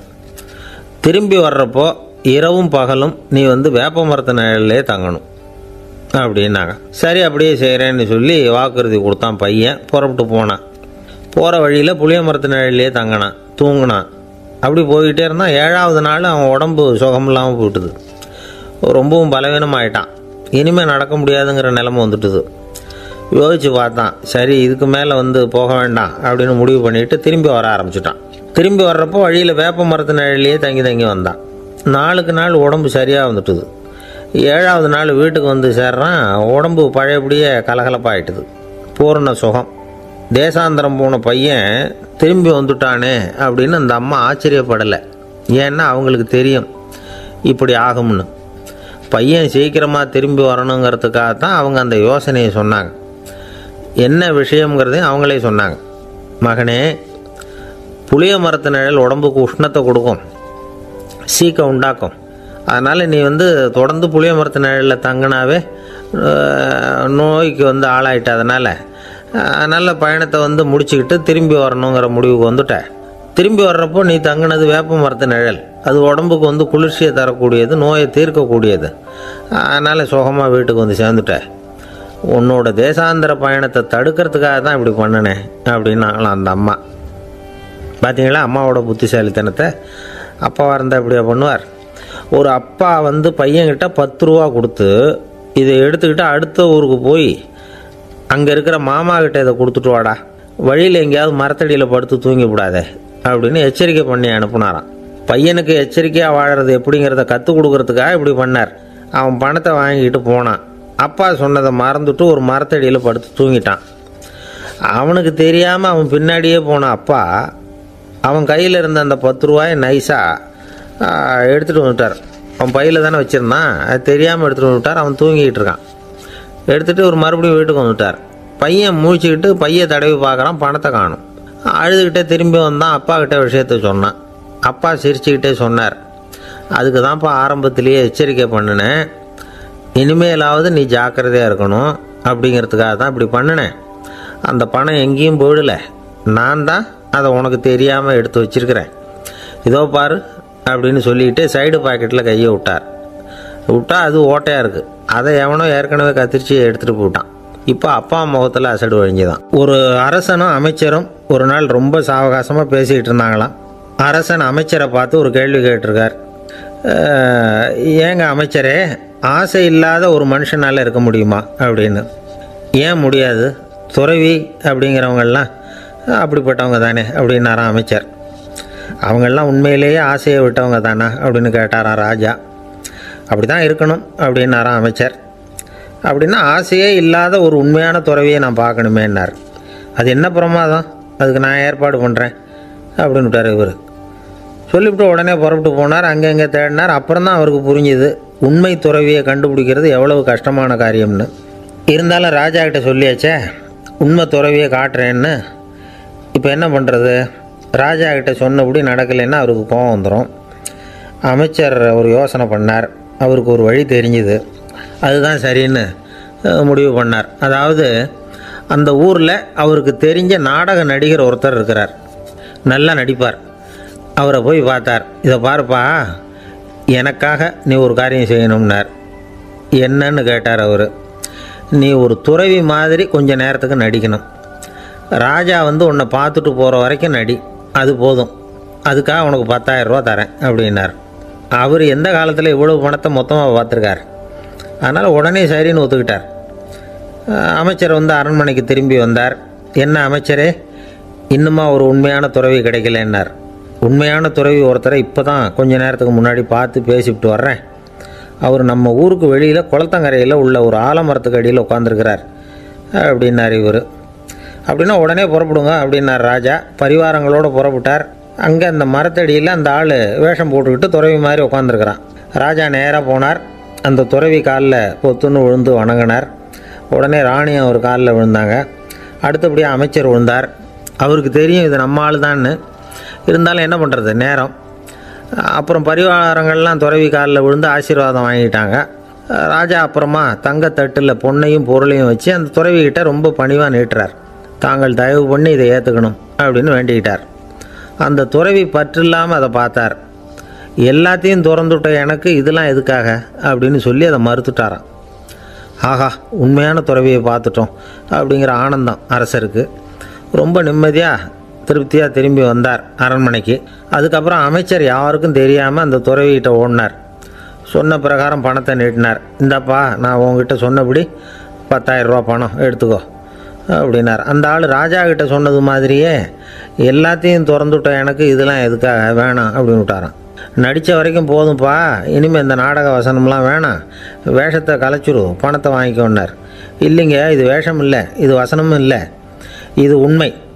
கொஞ்ச நேரம் துறவி மாதிரி நடித்ததுக்கே இந்த தேசத்து ராஜா ராணி அமைச்சர் பரிவாரங்கள் எல்லாம் என் காலில் விழுந்து வணங்குறாங்க.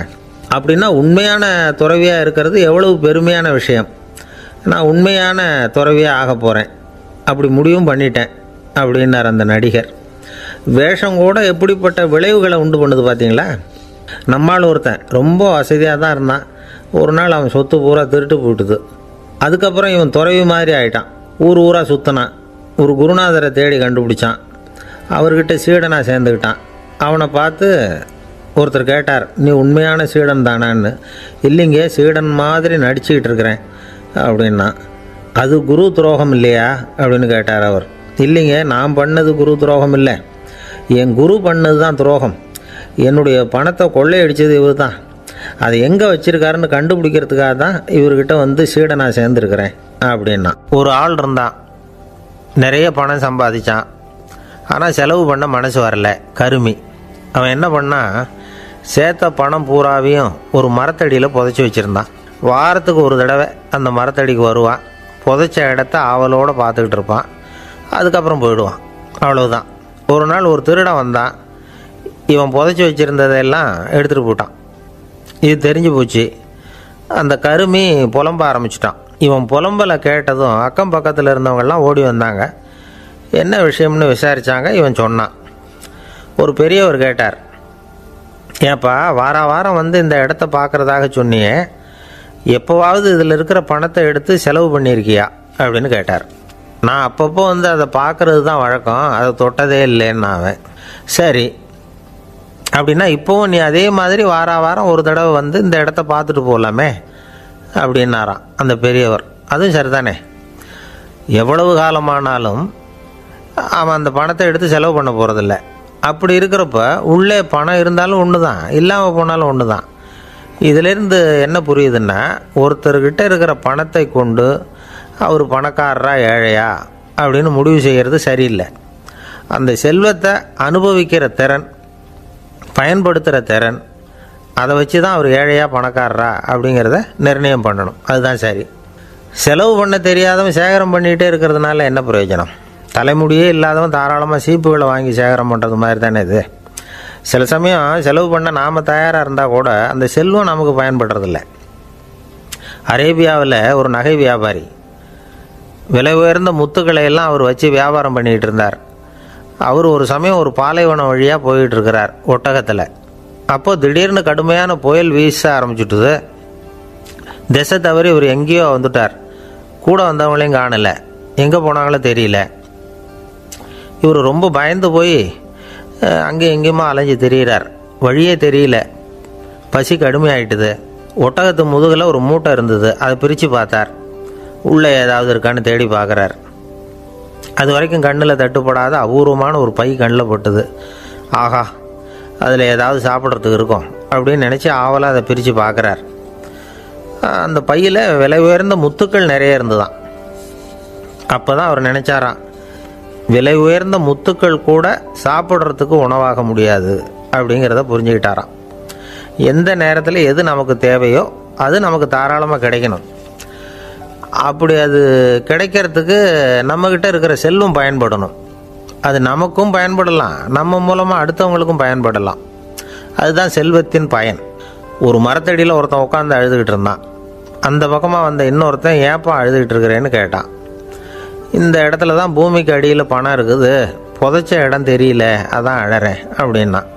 நல்லா ஞாபகப்படுத்தி பாரு, எந்த இடத்துல புதைச்ச அப்படின்னு கேட்டான் இவன். அது எப்படி எனக்கு தெரியும், புதைச்சி வச்சிருக்கிறவன் நான் இல்லையே, எங்கள் எதிர்த்த வீட்டுக்காரன் அப்படின்னானா இவன். அந்த ஆள் என்னை கண்ணாப்புண்ணான்னு திட்டிவிட்டான் சார், அதை நினச்சா எனக்கு ரொம்ப வருத்தமாக இருக்குது அப்படின்னு சொல்லி கவலைப்பட்டார் ஒருத்தர். இதில் கவலைப்படுறதுக்கு என்ன இருக்குது அப்படின்னார் ஒரு பெரியவர். அவர் ஒரு மகான். என்ன சார் இப்படி சொல்கிறீங்க, ஒருத்தர் நம்ம பார்த்து திட்டுனா வருத்தமாக இருக்காதா அப்படின்னார். அது எப்படி வருத்தமாக இருக்கும், திட்டுறதுங்கிறது என்ன, அது வெறும் சத்தம் தானே அப்படின்னார் அந்த பெரியவர். நம்ம ஆளுக்கு தலையை பிச்சுக்கலாம் போல் இருந்தது. இருக்காத அப்படின்னா நமக்கே அப்படி தானே தோணுது. அந்த பெரியவர் சொல்கிறது ரொம்ப பெரிய விஷயம். அதை நாம் புரிஞ்சிக்க முயற்சி பண்ணலாம்னா நடைமுறை வாழ்க்கைக்கு அது ஒத்து வர்றது மாதிரி தெரிய மாட்டேங்குது. இருந்தாலும் அந்த பெரியவர் அதுக்கு என்ன தான் விளக்கம் கொடுக்குறாருன்னு பார்ப்போமே. ஒரு ரயில் போயிட்டுருக்கு, அதில் ஒரு சாது போயிட்டுருக்கார். அந்த ரயில் அவர் ஹரித்வாரம் போயிட்டுருக்கார். அவர் ரயிலில் ஏகப்பட்ட கூட்டம். நம்ம ஊர் ரயில் கேட்க வேணும், டிக்கெட் வாங்கிட்டு கொஞ்சம் பேர், வாங்காத கொஞ்சம் பேர். அது என்னத்துக்கு அனாவசியமாக டிக்கெட் அப்படிங்கிற நினப்பில் பாதி பேர். இந்த கூட்டத்துக்கு மத்தியில் அந்த சாதுவும் போயிட்டுருக்கிறார். உட்கார்றதுக்காக இருந்த இடத்துல ஒரு ஆள் படுத்துருக்கிறான், கொஞ்சம் முரட்டு ஆசாமி. அவன் கால் பக்கத்தில் கொஞ்சோண்டு இடம் பாக்கி இருந்தது. அந்த இடத்துல இந்த சாது உட்காந்துருந்தார். மெதுவாக உட்காந்துக்கிட்டார் போய். ஆனால் அந்த ஆள் ராத்திரி பூரா இவரை காலால் உதச்சிக்கிட்டே இருக்கிறான். அது இவருக்கு ரொம்ப அவமானமாக பட்டுது. அதனால் துக்கம் ஏற்பட்டுது. இருந்தாலும் அதை ஒரு மாதிரியாக சகிச்சுக்கிட்டே இவர் சேர்ந்தார். பொழுது விடிஞ்சுது. அந்த சாது ஹரித்வார் சேர்ந்தார். அங்கே ஒரு பெரிய ஞானியை சந்தித்தார். ராத்திரி ரயிலில் அந்த ஆள் உதைச்சதையும் அதனால் தனக்கு ஏற்பட்ட துக்கத்தையும் இந்த சாது அந்த ஞானிகிட்ட சொன்னார். சொல்லிவிட்டு, ஏன் சுவாமி, எனக்கு துக்கம் ஏற்பட்டதே அது தப்பா அப்படின்னு கேட்டார். தவறு தான்னார் அந்த ஞானி. உனக்கு இன்னமும் தேக அபிமானம் போகலைங்கிறது தான் அது காட்டுது. அஷ்டாவக்கிரர் என்ன சொல்கிறார் தெரியுமா? உண்மையான ஞானி யாராவது தன்னை வந்தனை செய்தால் அதற்காக சந்தோஷப்பட மாட்டார், யாராவது நிந்தனை செய்தால் அதற்காக வருத்தப்பட மாட்டார் அப்படின்னு சொல்கிறார். நிந்தனைங்கிறது ஒரு ஒலி தான். தேகாபிமானம் இருக்கிற வரைக்கும் இந்த ஒலி நம்மளை வேதனைப்படுத்தும். நான் தேகம் இல்லை, ஆத்மா அப்படிங்கிற நினைவு இருந்தால் இந்த ஒலி நம்மளை பாதிக்காது. மனு என்ன சொல்கிறார் தெரியுமா? ஒரு சாதகன் பாராட்டுதலை விஷம்னு நினச்சி பயப்படணும், அவமானத்தை அமிர்தம்னு நினச்சி சந்தோஷப்படணுங்கிறார். அவமானப்பட்டால் கவலைப்படாமல் எப்படி இருக்க முடியும் அப்படின்னு தான் நமக்கு தோணும். அதனால தான் நம்மளில் யாரும் இதுக்கு உதாரணமாக யாரையும் காட்ட முடியல. புத்தரையும் கபீரையும் உதாரணமாக காட்டுறாங்க. அவங்களுக்கெல்லாம் அவமானம் ஏற்பட்டப்போ கவலையே படலையாம். புத்தரை அவமானப்படுத்தணுங்கிறதுக்காக கௌசாம்பி ராணி ஒரு இளம் பெண்ணை கொலை பண்ணி சடலத்தை புத்தர் குடிசைக்கு முன்னாடி போட சொன்னார். போட்டாங்க. புத்தர் தான் அந்த பொண்ணை கெடுத்து கொலை பண்ணிவிட்டாருன்னு எல்லாரும் நினச்சாங்க. ஆனால் புத்தர் இதை பற்றி கவலையே படலை. அப்புறமா உண்மை தெரிஞ்சதும் புத்தர் புகழ் இன்னும் அதிகமாயிட்டுது. ஒரு பெரிய சபையில் ஒரு மோசமான பொண்ணு நுழைஞ்சி தனக்கும் கபீருக்கும் சம்பந்தம் உண்டுன்னு சொன்னான். கபீர் கவலைப்படலை. அவங்க மாதிரியெல்லாம் நாமளும் இருக்க கற்றுக்கணும். நிந்தனை, அபகீர்த்தி, அவமானம் எல்லாம் ஆண்டவன் கொடுக்குற பிரசாதம்னு நினைக்கணும் அப்படின்னு சொல்கிறார் அந்த ஞானி. இதை கேட்ட இந்த காலத்து ஆசாமி ஒருத்தர், நான் கூட அப்படி தான் சார், யாராவது அவமானப்படுத்தினா கவலைப்பட மாட்டேன். நேற்று கூட ஒருத்தர் என்ன பலார்னு அரைஞ்சுட்டார், நான் கொஞ்சம் கூட கவலைப்படலை, பேசாமல் வந்துட்டேன்னார். ஏன் அப்படி வந்துட்டீங்க அப்படின்னு. அவர் அரைஞ்சதுலேயும் ஒரு அர்த்தம் இருந்தது, அதனால தான் அப்படி வந்துட்டேன்னார். ஏன் அரைஞ்சாருன்னு கேட்டேன். 10 வருஷத்துக்கு முன்னாடி 15 ரூபா அவர்கிட்ட கடன் வாங்கினேன், அதை கேட்டு கேட்டு பார்த்துட்டு கடைசியாக தான் அரைஞ்சார் அப்படின்னார். ஆண்டவனுடைய பிரசாதம் இவருக்கு அடிக்கடி கிடைக்கும் போல இருக்கு. ஒரு பல்கலைக்கழகம், அங்கே ஒரு இலக்கிய பேராசிரியர், அவர் பாடம் நடத்திக்கிட்டு இருந்தார். ராபர்ட் ப்ரௌனிங் எழுதிய கவிதைகளை பற்றி சொல்லிகிட்டு இருக்கிறார். மாணவர்களும் ரொம்ப அக்கறையாக அதை கேட்டுக்கிட்டு இருக்கிறாங்க. ஒரு குறிப்பிட்ட கவிதையை பற்றி சொல்லும் பொழுது அந்த பேராசிரியருக்கே ஒரு சந்தேகம். அதாவது அந்த கவிதையின் சரியான அர்த்தம் என்னங்கிறதுல சந்தேகம். பேராசிரியர் யோசனை பண்ணார்.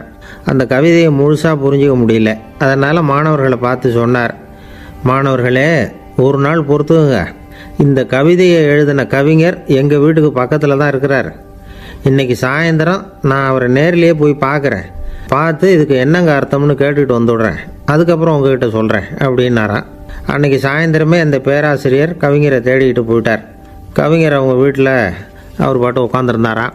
இவர் போய் அவர் முன்னாடி உட்காந்தார். அப்புறம் கேட்டார், ஐயா, அந்த கவிதையின் முழு பொருள் என்னன்னு தெரிஞ்சுட்டு போகிறதுக்காக வந்திருக்கிறேன் அப்படின்னாராம். எந்த கவிதை அப்படின்னாராம் அவர். இவர் அந்த கவிதையை சொல்லியிருக்கார். கவிஞர் கொஞ்சம் யோசனை பண்ணிவிட்டு அப்புறம் சொன்னாராம், பேராசிரியரே, நீங்கள் கொஞ்சம் தாமதமாக வந்துட்டீங்கன்னாராம். இவருக்கு ஒன்றும் புரியல. நீங்கள் என்ன சொல்கிறீங்க? நான் தாமதமாக வந்துட்டேன்னா? நீங்கள் தான் உயிரோடு இருக்கிறீங்களே, அப்படி இருக்கும்பொழுது நான் தாமதமாக வந்துவிட்டேன்னா அது எப்படி அப்படின்னு இவர் குழம்பி இருக்கிறார். இப்போ கவிஞர் சொன்னாராம், ஐயா, நான் உயிரோடு இருக்கிறேன்னா இல்லையாங்கிறது முக்கியம் இல்லை. நான் அந்த கவிதை வரிகளை எழுதினப்போ 2 பேருக்கு அதோட அர்த்தம் தெரிஞ்சிருந்தது. இப்போ ஒரே ஒருத்தருக்கு தான் அதோட அர்த்தம் தெரியும் அப்படின்னாராம். பேராசிரியர் யோசனை பண்ணியிருக்கார்.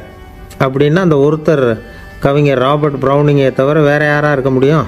இவர் தான் அப்படிங்கிறத அவர் மனசில் நினச்சிக்கிட்டார். அதனால் சொன்னார், ஐயா நான் தாமதமாக வரல, அந்த கவிதையின் பொருள் என்ன அது சொல்லுங்கன்னார். பேராசிரியரே, நான் சொல்கிறது உங்களுக்கு புரியலைன்னு நினைக்கிறேன்.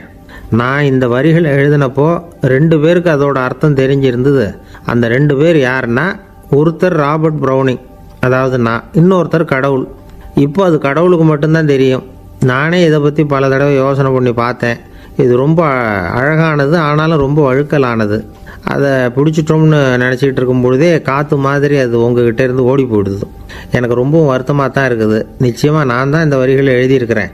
அதில் அர்த்தம் இருக்குங்கிறது எனக்கு தெரியும், அதை நான் உணர்றேன். ஆனால் நீங்கள் என்னை மன்னிக்கணும். எனக்கே கூட அதை என்னால் விளக்க முடியல. அப்படி இருக்கும் பொழுது உங்களுக்கு எப்படி அதை நான் விளக்க முடியும் அப்படின்னாரா அந்த கவிஞர். அனுபவிக்கப்படக்கூடிய எல்லாமே விளக்கப்படக்கூடிய ஒன்றல்ல, விளக்கப்படும் எல்லாமே அனுபவிக்கப்படக்கூடிய ஒன்றல்ல அப்படிங்கிறது ஞானிகளுடைய கருத்து. அதுக்காக தான் அந்த சம்பவம். வாழ்க்கையில் நீங்கள் தொடர்ந்து ஆய்வு செய்து கொண்டே இருக்கக்கூடிய விளக்கங்களை ஒருபோதும் அடைய முடியாத பரிமாணங்கள் இருக்கிறதுனால தான் அது அலுப்பு தட்டாமல் இருக்குது. உங்களால் நிறைய அனுபவிக்க முடியும், இருந்தாலும் நீங்கள் அனுபவித்து அறிந்த விஷயங்கள் கூட வார்த்தைகளால் விளக்கப்பட முடிவதில்லை அப்படிங்கிறது பெரியோர் சிந்தனை. இதெல்லாம் ஒரு பக்கம் இருக்கட்டும். நமக்கு தெரிஞ்ச பேராசிரியர் ஒருத்தர் 1 மணி நேரம் ரொம்ப விவரமாக வகுப்பு எடுத்தார். கடைசியாக சொன்னார், மாணவர்களே, ரொம்பவும் எளிமையாக விளக்கமாக எல்லா விவரமும் சொல்லியிருக்கிறேன். அதனால் இதில் உங்களுக்கு சந்தேகம் வர்றதுக்கு வாய்ப்பே இல்லை. இருந்தாலும் கேட்க வேண்டிய கடமை கேட்குறேன். இது வரைக்கும் நடத்தினதில் யாருக்காவது ஏதாவது சந்தேகம் உண்டா அப்படின்னு கேட்டாராம். எனக்கு ஒரே ஒரு சந்தேகம்தான் சார் அப்படின்னு எழுந்திரிச்சு நிற்கிறான் ஒருத்தன். என்னன்னு கேட்டாராம். இது வரைக்கும் நீங்கள் என்ன பாடம் சார் நடத்துனீங்க அப்படின்னானா அவன். அம்மாக்காரங்களுக்கு அடிக்கடி ஏற்படுற கவலை ஒன்று உண்டு. அதாவது குழந்தை சரியாக சாப்பிட மாட்டேங்குதே அப்படிங்கிற கவலை. இவங்கெல்லாம் ஒரு விஷயத்தை நல்லா புரிஞ்சுக்கணும். குழந்தைகள்ங்கிறவங்க பெரியவங்க மாதிரி இல்லை. அவங்க கடிகாரத்தில் மணியை பார்த்துட்டு சாப்பிட்றதுக்கு உட்கார்ற ரகம் கிடையாது. பசிச்சா சாப்பிடுவாங்க, இல்லைன்னா விளையாடுவாங்க அல்லது தூங்குவாங்க. அது புரியாமல் அவங்கள கட்டாயப்படுத்தி அல்லது மிரட்டி சாப்பிட வைக்கிறது ரொம்ப தப்பு. ஒரு 8 மாத குழந்தைக்கு 3 மணி நேரத்துக்கு ஒரு தடவை பசிக்கும். அந்த நேரம் பார்த்து சாப்பாடு கொடுத்தா அடம் பண்ணாமல் அது பாட்டுக்கு சாப்பிட்றோம். அதே குழந்தைக்கு 1 வயசு ஆகிறப்போ 4 மணி நேரத்துக்கு ஒரு தடவை பசிக்கும்.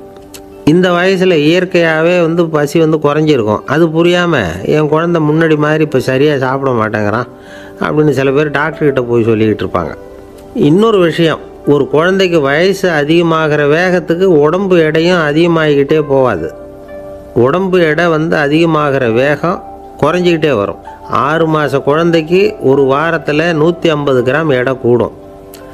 ஒரு வயசில் வாரத்துக்கு 71 கிராம் எடை கூடும். இது புரியாமல் அதிகமாக சாப்பாட்டை கொடுத்து குழந்தைய கஷ்டப்படுத்தக்கூடாது. ஏன்னா அளவுக்கு மீறின உணவு அஜீரணத்தை உண்டு பண்ணிவிடும். குழந்தைக்கு ஒரு தட்டில் கொஞ்சமாக ஆகாரத்தை வச்சு கொண்டுகிட்டு போய் கொடுக்கணும். மலை மாதிரி குவிச்சு வச்சா அதை பார்த்ததுமே பசி அடங்கி போயிடும். அடித்து மிரட்டி பயமுறுத்தி குழந்தைய சாப்பிட வைக்கிற பழக்கம் இருக்குது பாருங்கள். அதுக்கு ஃபுட் ஃபோர்ஸிங் அப்படின்னு பேர். இப்படி பண்ணினா குழந்தைக்கு சாப்பாட்டில் விருப்பம் குறைஞ்சிரும். அதை கண்டாவே வெறுக்க ஆரம்பிச்சிடும். அது மாதிரி உளம் சார்ந்த பசி குறைவு, சைக்கோஜெனிக் அனோரெக்சியா, அது ஏற்படுமா.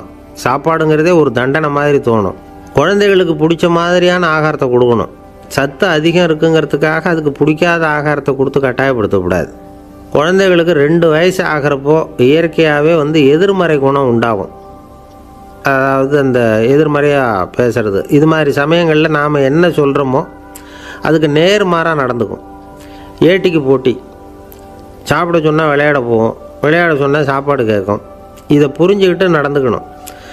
குழந்தை சொன்ன பேச்சை கேட்கலேன்னு கோவப்படக்கூடாது. குழந்தை வளர வளர பிடிவாத குணம் வர்றது சகஜம். கேட்டதை வாங்கி கொடுத்தா தான் சாப்பிடுவேன் அப்படின்னு பிடிவாதம் பண்ணும். வாங்கி கொடுத்து விடுறது தான் உத்தமம். நீங்களும் அதுக்கிட்ட பிடிவாதம் பண்ணிகிட்டு இருக்கக்கூடாது. ஏன்னா கேட்டது கிடைக்கலையேங்கிற ஏமாற்றம் கூட குழந்தையோட பசியை குறைச்சிரும். கேட்டது கிடைச்சிட்டா பசி அதிகமாகும். கொடுத்ததை மலமலன்னு சாப்பிட்றோம். குழந்தைகளுக்கு கண்ட நேரத்தில் சாப்பிட்றதுக்கு எதையாவது வாங்கி கொடுத்துக்கிட்டு இருந்தால் சாப்பாட்டு நேரத்தில் சாப்பிடாமல் அடம் பண்ண ஆரம்பிச்சிடும். பள்ளிக்கூடம் போகிற பிள்ளைங்க காலை உணவை சரியாக சாப்பிட மாட்டாங்க. அச்சம், அவசரம், பரபரப்பு இதெல்லாம் தான் காரணம். பள்ளிக்கு புறப்படுறதுக்கு ஒரு 3/4 மணி நேரத்துக்கு முன்னாடியே சாப்பாடு போட்டுருங்க, அது சரியாக போடும். படிக்கிற குழந்தைகள் உடல் சோர்வு, மனச்சோர்வு இது காரணமாக கூட சாப்பிட மறுக்கிறது உண்டு. இப்போ உதாரணமாக சாயந்தரம் விளையாடி விட்டு வீட்டுக்கு வந்ததும் சாப்பிட சொன்னால் வேணாம்பாங்க. இது உடல் சோர்வு. ரொம்ப நேரம் வீட்டு பாடங்களை செஞ்சு முடித்த கையோடு சாப்பிட சொன்னாலும் அவங்களால சரியாக சாப்பிட முடியாது. இது உளச்சோர்வு, அதாவது மனச்சோர்வு. இதை தவிர குழந்தைகளுக்கு உடல் நலக்குறைவு ஏற்பட்டால் கூட சாப்பிட மறுக்கிறது உண்டு. சில மருந்து மாத்திரைகள் கூட பசியை குறைச்சிரும். அதனால் சரியாக தெரிஞ்சுக்கிட்டு குழந்தைகளை சாப்பிட வைக்கணும். அது புரியாமல் கையில் சாப்பாட்டு தட்டை வச்சுக்கிட்டு குழந்தைகளை விரட்டிக்கிட்டு அலையக்கூடாது.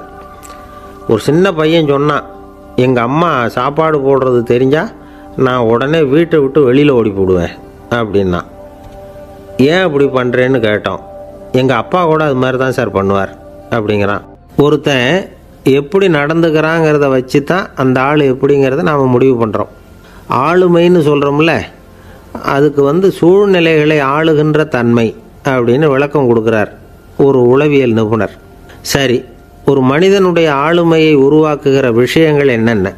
பிறப்பு, வளர்க்கப்பட்ட விதம், படிப்பு, நண்பர்கள், சமுதாயம், இப்படி நிறைய உண்டு. ஆளுமையின் அடிப்படையில் சில மனநோய்கள் உண்டாகுது.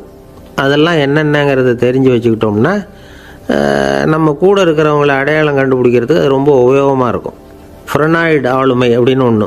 இந்த கோளாறு உள்ளவங்க எப்படி இருப்பாங்க தெரியுமா? அதிக உணர்ச்சி, சந்தேகம், பொறாமை இதெல்லாம் அதிகமாக இருக்கும். வளைஞ்சு கொடுக்க மாட்டாங்க.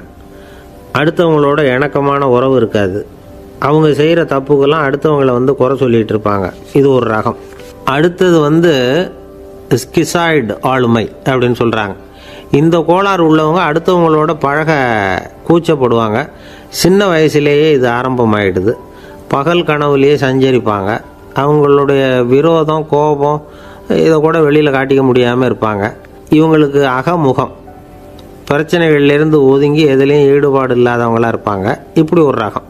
அடுத்தது சைக்ளோதமிக் ஆளுமை அப்படின்னு சொல்கிறாங்க. அது என்னென்னா, உணர்ச்சிகளில் ஏற்றத்தாழ்வு அதிகமாக இருக்குமா. சில சமயம் பார்த்தா மகிழ்ச்சியாக இருப்பாங்க, சில சமயம் சோகமாக உட்காந்துருப்பாங்க. அவங்க மனநிலைக்கு தகுந்த மாதிரி சமூக நிகழ்ச்சிகளில் பங்கெடுத்துக்குவாங்க. இன்னொரு வகை என்னென்னா எண்ணப்பீடிகை ஆளுமை அப்படின்னு பேர் வச்சுருக்கிறாங்க. அதுக்கு இவங்களுக்கெல்லாம் கரெக்டாக இருக்கணும். எல்லாம் சட்டத்திட்டம் எதுலேயும் ஒரு ஒழுங்குமுறை, இப்படி எதிர்பார்க்குற மனோபாவம். இவங்க எதிர்பார்ப்புக்கும் வரன்முறைக்கும் மற்றவங்க கட்டுப்படணும்னு நினைப்பாங்க. இந்த நிலைமை நீடித்தா என்ன ஆகும் தெரியுமா? அலைக்கழிக்கிற எண்ணங்கள் திரும்ப திரும்ப ஒரே செயலை செய்ய தூண்டுற மன தளர்ச்சிக்கு ஆளாயிடுறாங்க. அடுத்தது ஹிஸ்டீரியா ஆளுமை. சின்ன விஷயத்தையெல்லாம் பெருசுப்படுத்தி நாடகமாக்குற நடிகர்கள் இவங்க. உணர்ச்சி அதிகம் உள்ளவங்க. இவங்க மன எழுச்சியில் பக்குவமின்மை, குழந்தைத்தனம், முதிர்ச்சியின்மை எல்லாம் இருக்கும். தன்னலம் மிக்க குணம். பிறர் தன்னை மட்டுமே கவனிக்கணும்னு நினச்சி செயல்படுறது, இதெல்லாம் இவங்க அடையாளம். அடுத்த ரகம் எப்படின்னா வளர்ச்சியற்ற ஆளுமைன்னு சொல்கிறாங்க. அடுத்தவங்களோட இணங்கி போக முடியாதவங்க. அறிவு, மன எழுச்சி, சமூக உறவு இதில் எல்லாம் போதுமான வளர்ச்சியையும் நிறைவையும் பெற முடியாதவங்க. இவங்களால வாழ்க்கையில் முன்னேற முடியாது. பிச்சைக்காரங்க, குற்றவாளிகள், இவங்ககிட்டெல்லாம் இது மாதிரியான ஆளுமை அதிகமாக இருக்குமா. அடுத்தது என்னென்னா சோர்வுடைய ஆளுமை. எதுலேயும் உற்சாகம் இல்லாமல் சோர்ந்து போயிருப்பாங்க. அதுக்கெல்லாம் நமக்கு வலிமை இல்லைப்பா அப்படின்னு சொல்லிகிட்டு இருப்பாங்க. சின்ன விஷயங்களுக்கெல்லாம் அதிர்ச்சி அடையிறது. வாழ்வின் சுவையை அனுபவிக்க முடியாதவங்க. இன்னொரு ரகம் இது கொதித்தெழும் ஆளுமைங்கிறாங்க. எதுக்கு எடுத்தாலும் ஆத்திரம், குரோதம், வன் செயல் இதிலெல்லாம் ஈடுபாடு, இப்படி உள்ளவங்க. நத்தை வகை ஆளுமை அப்படின்னு ஒன்று. அடுத்தவங்க மேலே விரோதம் இருக்கும், அடிக்கணுங்கிற எண்ணம் இருக்கும். ஆனால் அதை அப்படியே வெளியில் காட்டாமல் அதே சமயம் அமைதியான முறையில் வெறுப்பை வெளிக்காட்டுற ரகம். இவங்கெல்லாம் பேசாமல் கம்முன்னு இருந்துக்கிட்டே நினச்சதை நிறைவேற்றிக்கிடுவாங்க. முன்ஜாக்கிரதை ஆளுமை அப்படின்னு ஒரு ரகமாக. பாதுகாப்பின்மை, சந்தேகம், முழுமையின்மை, அறவேக்காட்டுத்தனம் இந்த மனப்போக்கு அதிகமாக இருக்கிறதுனால அகம்பாவம், புடிவாதம், எச்சரிக்கை எல்லாம் அளவுக்கு மீறி இருக்கும். இதுவரைக்கும் நாம் பேசிக்கிட்டு இருந்த ஆளுமை பண்புகள் அளவுக்கு அதிகமாக போயிட்டுதுன்னா ஆளுமை கோளாறுகள் ஏற்படும். அதன் அடிப்படையில் மனவியாதிகள் வருமா. அதனால் இணக்கமான, எல்லாரும் விரும்புகிற இயல்பான ஆளுமையை பெறுவதற்கு நாம் முயற்சி செய்யணும் அப்படிங்கிறது மனோதத்துவ நிபுணர்களுடைய ஆலோசனை. ஒருத்தர் ஒரு மனோதத்துவ டாக்டரை தேடிட்டு வந்தாராம்.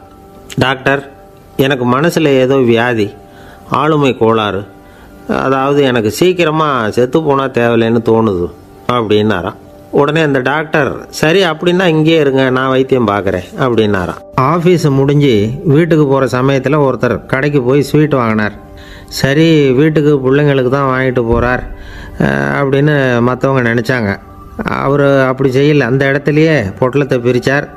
திருட மாதிரி அப்படியே சுற்றி ஒரு தரம் பார்த்துக்கிட்டார். யாரும் தெரிஞ்சவங்க இல்லைங்கிறத முடிவு பண்ணிவிட்டு அவசரமாக அதை அப்படியே போட்டு முழுங்கிவிட்டு கையை தொடச்சிக்கிட்டு நல்ல பிள்ளை மாதிரி நடந்து போக ஆரம்பிச்சிட்டார். அவர் யாருன்னா, அவரோட பிரச்சனை எல்லாருக்கும் தெரியாது, சில பேருக்கு தான் தெரியும். அதாவது அவர் உடம்பில் சர்க்கரை இருக்குதுன்னு டாக்டர் சொல்லிவிட்டாராம். அதனால் வீட்டில் சர்க்கரையே இவர் கண்ணில் காட்டுறதில்ல.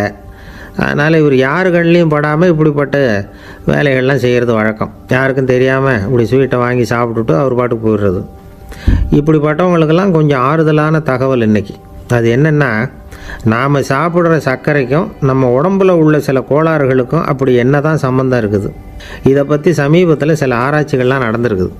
ஏன்னா சர்க்கரைன்னாவே விஷம் மாதிரி அதை பார்க்குறவங்களும் சில பேர் உண்டு. சின்ன பிள்ளைங்களுக்கு வயத்தில் பூச்சி உண்டாகிறதுலேருந்து பெரியவங்களுக்கு நீரிழிவு வர்ற வரைக்கும் எல்லாத்துக்கும் சர்க்கரை தான் காரணம்னு சொல்லிகிட்டு இருக்கிறோம். ஆனால் அந்த அளவுக்கு பயப்பட வேண்டிய அவசியம் இல்லை அப்படின்னு சொல்கிறாங்க. சர்க்கரை வியாதி, இருதய நோய், பித்த நீர்ப்பை நோய், இதெல்லாம் சில நோய்கள்லாம் நாம் சாப்பிட்ற சர்க்கரைக்கும் தொடர்பு இருக்குன்னு நினைக்கிறோம். ஆனால் அப்படி சம்பந்தம் உண்டுங்கிறதுக்கு போதுமான அளவுக்கு ஆதாரம் இல்லை அப்படிங்கிறாங்க ஆராய்ச்சியாளர்கள். ஒரே ஒரு சம்பந்தம் தான் உறுதியாக இருக்குதான். அதுவும் இந்த பல் சிதைவு அப்படின்னு இருக்கு இல்லையா, அந்த சர்க்கரை சாப்பிட்றதுக்கும் இந்த பல் சிதைவுக்கும் சம்பந்தம் இருக்குது அப்படிங்கிறத மட்டும் உறுதியாக சொல்கிறாங்க.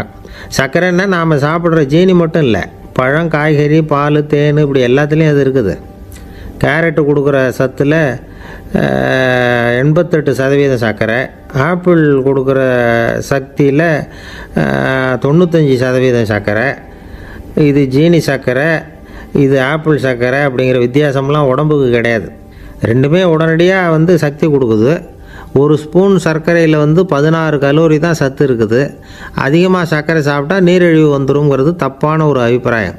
டயபெட்டிஸுங்கிறது ஒரு மெட்டபாலிக் டிசார்டர், அவ்வளவுதான். அதாவது நாம் சாப்பிட்ற சர்க்கரையை நம்ம உடம்பு திறமையாக உபயோகப்படுத்திக்க முடியல அப்படின்னு அர்த்தம். அதனால தான் அதிகமாக இனிப்பு வேணாம்னு சொல்கிறோம். ஏற்கனவே உடம்பால் முடியாத ஒன்றை மறுபடியும் அது தலையில் சுமத்தி அதிகமாக வேலை வாங்க வேணாமே அப்படிங்கிறதுக்காக தான்.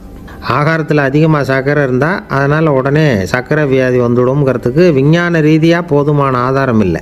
அதனால் எப்போவாவது அதிகமாக ஸ்வீட்டு சாப்பிட்டுட்டா, ஐயோ அதிகமாக சாப்பிட்டோமோ, என்ன பண்ண போகுது தெரியலையே அப்படின்னு நினச்சி மனசை போட்டு குழப்பிக்க வேண்டியதில்லை. பொதுவாக எதுவுமே அதிகமாக வேண்டாம், எல்லாம் சீராக இருந்தால் போதும். நீரிழிவுங்கிறது புதுசாக வந்துட்ட ஒரு நோய் இல்லை, ரொம்ப காலமாகவே இருக்கிற ஒன்று தான். நம்ம முன்னோர்கள் இதை மதுமேகம் அப்படின்னு சொல்லுவாங்க. அதை கட்டுப்படுத்துறதுக்கு அவங்களே சில வழிமுறையை சொல்லி வச்சுருக்கிறாங்க.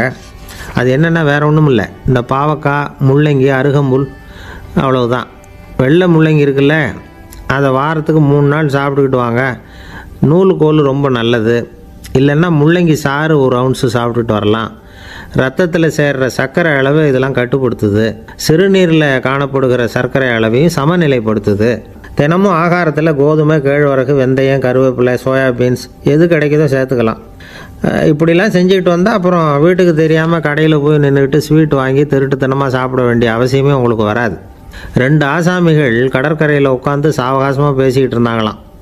ஒருத்தர் சொன்னார், இன்னொருத்தருக்கு தெரியாமல் ஸ்வீட்டு சாப்பிட்றதே எப்பவும் இடைஞ்சல் தான் சார். நேற்றுக்கு பாருங்கள், அப்படி தான் சாப்பிட்டுக்கிட்டு இருந்தேன், வீட்டுக்காரி கண்ணில் போட்டுவிட்டுது, அதுக்கப்புறம் ஒரே ரகலையாக போச்சு அப்படின்னாராம். எனக்கு கூட அப்படி தான் சார் ஆகிட்டுது, ஒரே ரகலை அப்படின்னாராம் இன்னொருத்தர். நீங்கள் சாப்பிட்டதும் உங்கள் வீட்டுக்காரங்க கண்ணில் போட்டுவிட்டுதா சார் அப்படின்னு கேட்டிருக்காரு இவர். அதுக்கு அவர் சொன்னாராம், அப்படி இல்லை சார், கடைக்காரர் கண்ணில் போட்டுவிட்டுதோ, நான் அவருக்கு தெரியாமல் அந்த ஸ்வீட்டை அவர் கடையிலேருந்து எடுத்திருந்தேன் அப்படின்னு விளக்கம் கொடுத்தாராம் இந்த ஆள். ஒருத்தர் முகத்தை தொங்க போட்டுக்கிட்டு ஒரு மாதிரியாக வந்தார். என்ன விஷயம்னு விசாரித்தேன்.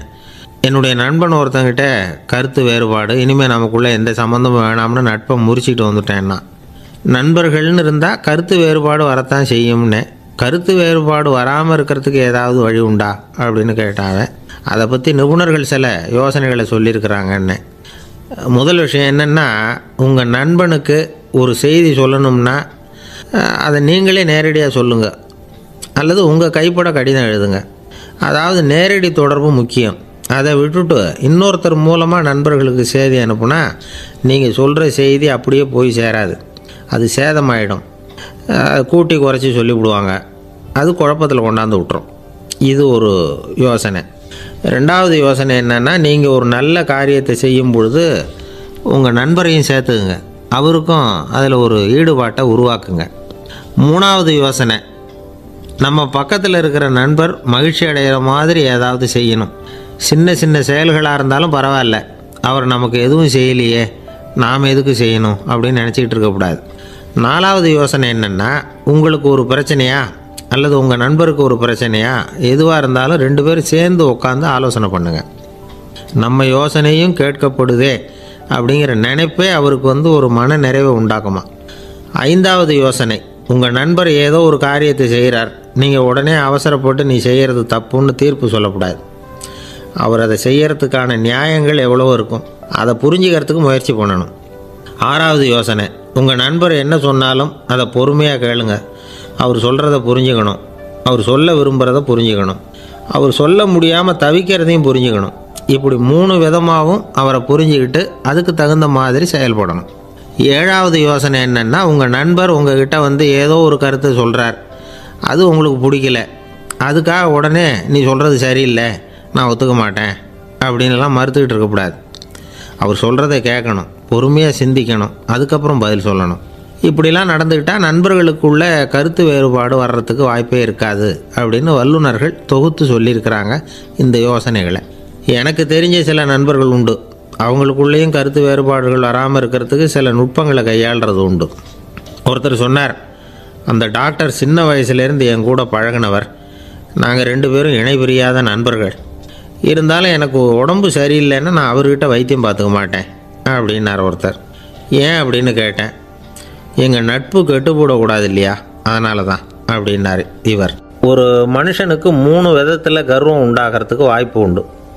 பணம், பதவி, புகழ். பணம் அதிகமாக வந்தால் கர்வம் வரலாம், பதவி பெருசாக வந்துட்டுதுன்னா கர்வம் வரலாம், புகழ் அதிகமாக போனாலும் கர்வம் வரலாம். இந்த 3 வகையான கர்வத்துக்கும் இடம் கொடுக்காமல் இருக்கிறாங்க பாருங்கள், அவங்க தான் சிறந்த மனிதர்கள். ஒரு பெரிய பொறுப்பில் இருக்கிறவங்களுக்கு கர்வம் வந்துடக்கூடாது. அப்படி வந்துட்டுதுன்னா அது எல்லாருக்கும் இடைஞ்சல். ஒரு ராஜா இருந்தார். அவர் ஒரு நாள் தன்னுடைய தலைநகரத்தை சுற்றி வந்துக்கிட்டு இருந்தார். ஒரு இடத்துல ஒரு அழகான நிலத்தை பார்த்தார். ஆஹா, இந்த இடத்துல நமக்குன்னு ஒரு மாளிகையை கட்டினா எவ்வளோ நல்லாயிருக்கும் அப்படின்னு நினச்சார். ராஜா நினச்சா அது முடியாத காரியமா? சரி, இந்த நிலம் யாருக்கு சொந்தம்னு விசாரிங்க அப்படின்னார் பக்கத்தில் இருந்தவங்கக்கிட்ட. அவங்கெல்லாம் ஓடி போய் விசாரித்தாங்க. அந்த இடம் ஒரு வயசான கிழவிக்கு சொந்தம், வயசான அம்மாவுக்கு சொந்தமாக. அந்த அம்மா தான் அதில் ஒரு குடிசையை போட்டு குடியிருந்துகிட்டு இருக்கிறாங்க. சரி, அந்த நிலத்துக்கு ஒரு விலையை நிர்ணயம் பண்ணி அதை அந்த வயசான அம்மாக்கிட்ட கொடுத்துருங்கோ அப்படின்னு உத்தரவு போட்டார் ராஜா. ஆனால் அந்த அம்மா, இது எங்கள் பூர்வீக இடம், இதை விற்க மாட்டேன் அப்படின்னு சொல்லிவிட்டுது. சரி, 2 பங்கு விலை கொடுக்குறோம்னு சொல்லி பாருங்க அப்படின்னாங்க. அப்படியே சொன்னாங்க அரண்மனை ஆட்கள். அதுக்கும் சம்மதிக்கலை அந்த அம்மா. இதை கேள்விப்பட்டதும் ராஜாவுக்கு கோபம் வந்துட்டுது. தன்னுடைய ஆளுங்களை கூப்பிட்டார். போய் அந்த குடிசையை பிரித்து எறிங்க, காசெல்லாம் ஒன்றும் கொடுக்காதீங்க அப்படின்னு கத்தினார். அவ்வளோதான். அடுத்த நிமிஷம் அரண்மனை ஆசாமிகள் போனாங்க, குடிசையை பிரித்து எரிஞ்சாங்க. அந்த வயசான அம்மா இருக்குது, அதுவும் அந்த இடத்த விட்டு துரத்தி விட்டாங்க. அந்த இடத்துல ஒரு அரச மாளிகையை கட்டி முடிச்சிட்டாங்க. அந்த வயசான அம்மா பாவம், ராஜாவே இப்படி பண்ணால் யார்கிட்ட போய் முறையிட முடியும்? ஒரு ஞானி இருந்தார், அவர்கிட்ட போய் சொன்னாங்க. அவர் இவங்க சொன்னதை கேட்டு மனசில் வச்சுக்கிட்டார். ஒரு நாள் அந்த ராஜாவே இந்த ஞானியை கூப்பிட்டார். புதுசாக ஒரு மாளிகை கட்டியிருக்கிறேன், வந்து பாருங்கன்னு. சரின்னு சொல்லி இந்த பெரியவர் ஒரு நாள் அந்த மாளிகைக்கு போனார். சும்மா போகல, ஒரு கழுதையையும் ஓட்டிகிட்டு போனார். கொஞ்சம் சாக்குகள், வெத்து சாக்கு, அதையும் எடுத்து கழுதை முதுகில் போட்டு கழுதையை ஓட்டிகிட்டு போகிறார். ராஜா பார்த்தார். அவருக்கு இது ஆச்சரியமாக இருந்தது. என்ன இது, மாளிகைக்கு வந்துட்டு போங்கன்னு கூப்பிட்டா கழுதை சாக்கு இதெல்லாம் கொண்டு வராரு, ஒன்றும் புரியலையேன்னு நினச்சார். எதுக்காக இதெல்லாம்னு கேட்டார். அரசருடைய தோட்டத்திலேருந்து கொஞ்சம் மண் எடுத்துகிட்டு போகிறதுக்கு ஆசைப்படுறேன், அதுக்கு நீங்கள் அனுமதி கொடுக்கணும் அப்படின்னாரு இவர். இது என்ன வேடிக்கையான கோரிக்கையாக இருக்குது அப்படின்னு நினச்சார் ராஜா. இருந்தாலும் மண்ணு தானே கேட்குறாரு, எடுத்துகிட்டு போகட்டுமே அப்படின்னு நினச்சார். சரி, நான் அனுமதி கொடுத்தார். அந்த பெரியவர் தோட்டத்துக்கு போனார். மண்ணை வெட்டினார், சாக்கில் போட்டு நிரப்புனார். ராஜாவை கொஞ்சம் கிட்ட வாங்கன்னு கூப்பிட்டார். இந்த மண் மூட்டையை தூக்கி கழுதையோட முதுகில் வைக்கணும், கொஞ்சம் உதவி பண்ணுங்கன்னார். ஓ பண்ணுறேனே அப்படின்னு சொல்லி ராஜா கிட்ட போனார். மூட்டையை தூக்கி பார்க்குறாரு, முடியல, திணறி போட்டார். இப்போ அந்த ஞானி பேசினாராம், அரசே, இந்த ஒரு சாக்கு மண்ணையே உங்களால் தூக்க முடியல, அந்த கிழவிகிட்ட இருந்து அந்த அக்கிரமமாக அபகரித்த இந்த தோட்டம் பூராவையும் சுமக்கணும்னு ஆசைப்படுறீங்களே, அது உங்களால் முடியுமா அப்படின்னு கேட்டாராம். ராஜா யோசனை பண்ண ஆரம்பித்தார். தன்னுடைய செயலுக்காக வருத்தப்பட்டாராம். அந்த வயசான அம்மாவை உடனடியாக வரவழைச்சார். தாயே, தப்பு பண்ணிட்டேன், என்னை மன்னிச்சுக்குங்க, இன்னையிலேருந்து இந்த மாளிகையும் தோட்டமும் உங்களுக்கு தான் சொந்தம் அப்படின்னு சொல்லிவிட்டாராம். போகிறப்ப இந்த உலகத்திலேருந்து எண்ணத்தை எடுத்துகிட்டு போக போகிறோம், அதனால் ரொம்பவும் அலட்டிக்க வேண்டியதில்லை, கர்வப்பட வேண்டியதில்லை அப்படிங்கிறது ஒரு பெரிய உபதேசம். ஒரு பெரிய மனுஷன் சாக கிடந்தார், ரொம்பவும் அழுதார். ஏன் அழறீங்க அப்படின்னு கேட்டாங்க சுற்றி இருந்தவங்க. நான் சாகிறதுக்காக கவலைப்படலை, நான் நம்ம ஜனங்களுக்காக எவ்வளவோ காரியம்லாம் செஞ்சுக்கிட்டு வந்தேன். நான் செஞ்சுக்கிட்டு வந்த சேவையை இனிமேல் யார் செய்ய போகிறாங்க, அது யாரால் முடியும், அதை நினச்சி தான் அழறேன் அப்படின்னாராம். ஒருத்தர் முன்னாடி வந்தார். அதுக்காக நீங்கள் கவலைப்படாதீங்க, உங்கள் சேவையை தொடர்ந்து செய்கிறதுக்கு என்ன மாதிரி இளைஞர் பட்டாலும் தயாராக இருக்குது, இருந்தாலும் எங்கள் கவலை என்னென்னா அப்படின்னு இழுத்தார். என்ன சொல்லுங்கன்னு கேட்டார் அவர். நீங்கள் இது வரைக்கும் என்ன சேவை செஞ்சுக்கிட்டு வந்தீங்க, அதுதான் எங்களுக்கு இன்னமும் புரியாத புதிராக இருக்குது அப்படின்னாராம் அவர். இந்த காலத்து புள்ள ஒருத்தன் தன்னோட அப்பாவை பார்த்து சொன்னான், அப்பா, நான் உனக்கு உதவி செய்யலாம்னு நினைக்கிறேன், என்ன உதவி செய்யணும்னு சொல்லு அப்படின்னா. நீ சும்மா இருந்தால் அதுவே எனக்கு செய்கிற பெரிய உதவிடா அப்படின்னார் அப்பா. சும்மா இருக்கிறதும் ஒரு உதவி தான், அது மாதிரி மௌனமும் ஒரு சமூக சேவை தான் அப்படிங்கிறார் காஞ்சி பெரியவர். நமக்கு 5 புலன்கள் இருக்குது, மெய், வாய், கண், மூக்கு, செவி. இந்த 5லேயும் அதிகப்படியான வேலை எதுக்குன்னு நினைக்கிறீங்க? வாய்க்கு தான். ஏன்னா அதுக்கு 2 வேலை. இப்போ கண்ணுக்கு பார்க்குறது மட்டும்தான் வேலை, காதுக்கு கேட்குறது மட்டும்தான் வேலை, மூக்குக்கு வாசனை அறியறது தான் வேலை, உடம்புக்கு உணர்றது மட்டும்தான் வேலை. ஆனால் வாய் அப்படி இல்லை, அதுக்கு 2 வேலை, சாப்பிட்றதும் அதுதான், பேசுகிறதும் அதுதான். அதாவது வாய் ஒன்று தான் கர்மேந்திரியமாகவும் இருக்குது, ஞானேந்திரியமாகவும் இருக்குது அப்படின்னு சொல்லுவாங்க. சாப்பாட்டில் உட்காந்தா எந்தெந்த ஆகாரம் என்னென்ன ருசின்னு அறிவிக்கிற வேலையும் செய்யுது. சபையில் உட்காந்தா பாடுறது, பேசுறது, சிரிக்கிறது, இது மாதிரியான வேலையும் செய்யுது. இன்னொரு வித்தியாசம், கண்ணு, காது, மூக்கெல்லாம் ஸ்ட்ரெயின் பண்ணிக்கிட்டு வேலை செய்கிறதில்ல. ஒரு ரோஜா பூ பார்த்தா உடனே மூக்கு அப்படியும் இப்படியும் அசைய ஆரம்பிக்கிறதில்ல. ஒரு சங்கீதத்தை கேட்ட உடனே காது ஆட ஆரம்பிக்காது. ஆனால் வாய் அப்படி இல்லை, அது பேசினாலும் சரி சாப்பிட்டாலும் சரி அசைஞ்சு தான் ஆகணும். ஆக மற்றதை விட வாய்க்கு வேலை ஜாஸ்தின்னு தெரியுது. சாப்பிட்றது, பேசுறது அப்படின்னு 2 காரியம் அதுக்கு. இப்படி 2 காரியம் இருக்கிறதுனால அது 2ஐயும் பாதியாக குறைச்சிக்கணுங்கிறது கடவுள் அபிப்பிராயமாக இருக்கணும் அப்படிங்கிறார் காஞ்சி பெரியவர். ஆனால் இப்போ நாம் அப்படியே நடந்துக்கிறோம், அதுக்கு நேர்மாறாக நடந்துக்கிறோம். நாம் சாப்பிட்றதும் அதிகம், பேசுகிறதும் அதிகம், 2 வேலையையும் தேவைக்கு அதிகமாகவே செய்கிறோம். வாய் தான் ரொம்ப ஓவர் ஒர்க்குடு. அதுக்கு ஓய்வு கொடுத்தா உடம்பும் நல்லாயிருக்கும், உலகமும் நல்லாயிருக்கும். மௌன விரதம் இருக்கிறதெல்லாம் எதுக்காக நினைக்கிறீங்க? இதுக்காக தான். இந்த காலத்தில் மௌனமாக இருக்கிறவங்கெல்லாம் மகத்தான தொண்டு செய்கிறாங்க அப்படின்னு தான் சொல்லணும். சத்தம் அதிகமாக போய் தான் சவுண்டு பொல்யூஷன் வருது. அது மட்டும் இல்லை, மௌனமாக இருந்தால் சண்டை சச்சரவே வராது. மௌனம் கலக நாஸ்தி. ஆக இதுவும் ஒரு சமூக சேவை தான். நமக்கு தான் வாய் இருக்குதுங்கிறதுக்காக வசமாக சாப்பிட்றதும் தப்பு, வளவளன்னு பேசுகிறதும் தப்பு. ஒரு கருத்தை சொல்கிறதுக்கு ஒரே ஒரு சொல்லு போதும் அப்படின்னு இருக்கும்பொழுது 2 சொற்களை செலவு பண்ணாதே. எவ்வளவு சொன்னாலும் அதனால் ஒரு பயனும் விளையாது அப்படின்னு தெரிய வருமேயானால் அந்த ஒரு சொல்லையும் விரயம் பண்ணாதே அப்படிங்கிறார் ஒரு அறிஞர். எல்லா குணங்கள்லேயும் மௌனம்தான் சிறந்தது அப்படிங்கிறார் ஒருத்தர். மௌனமாக இருக்கிறது மூலமாக மற்றவர்கள் குறைகளை நம்மளால் தெரிஞ்சிக்க முடியும்.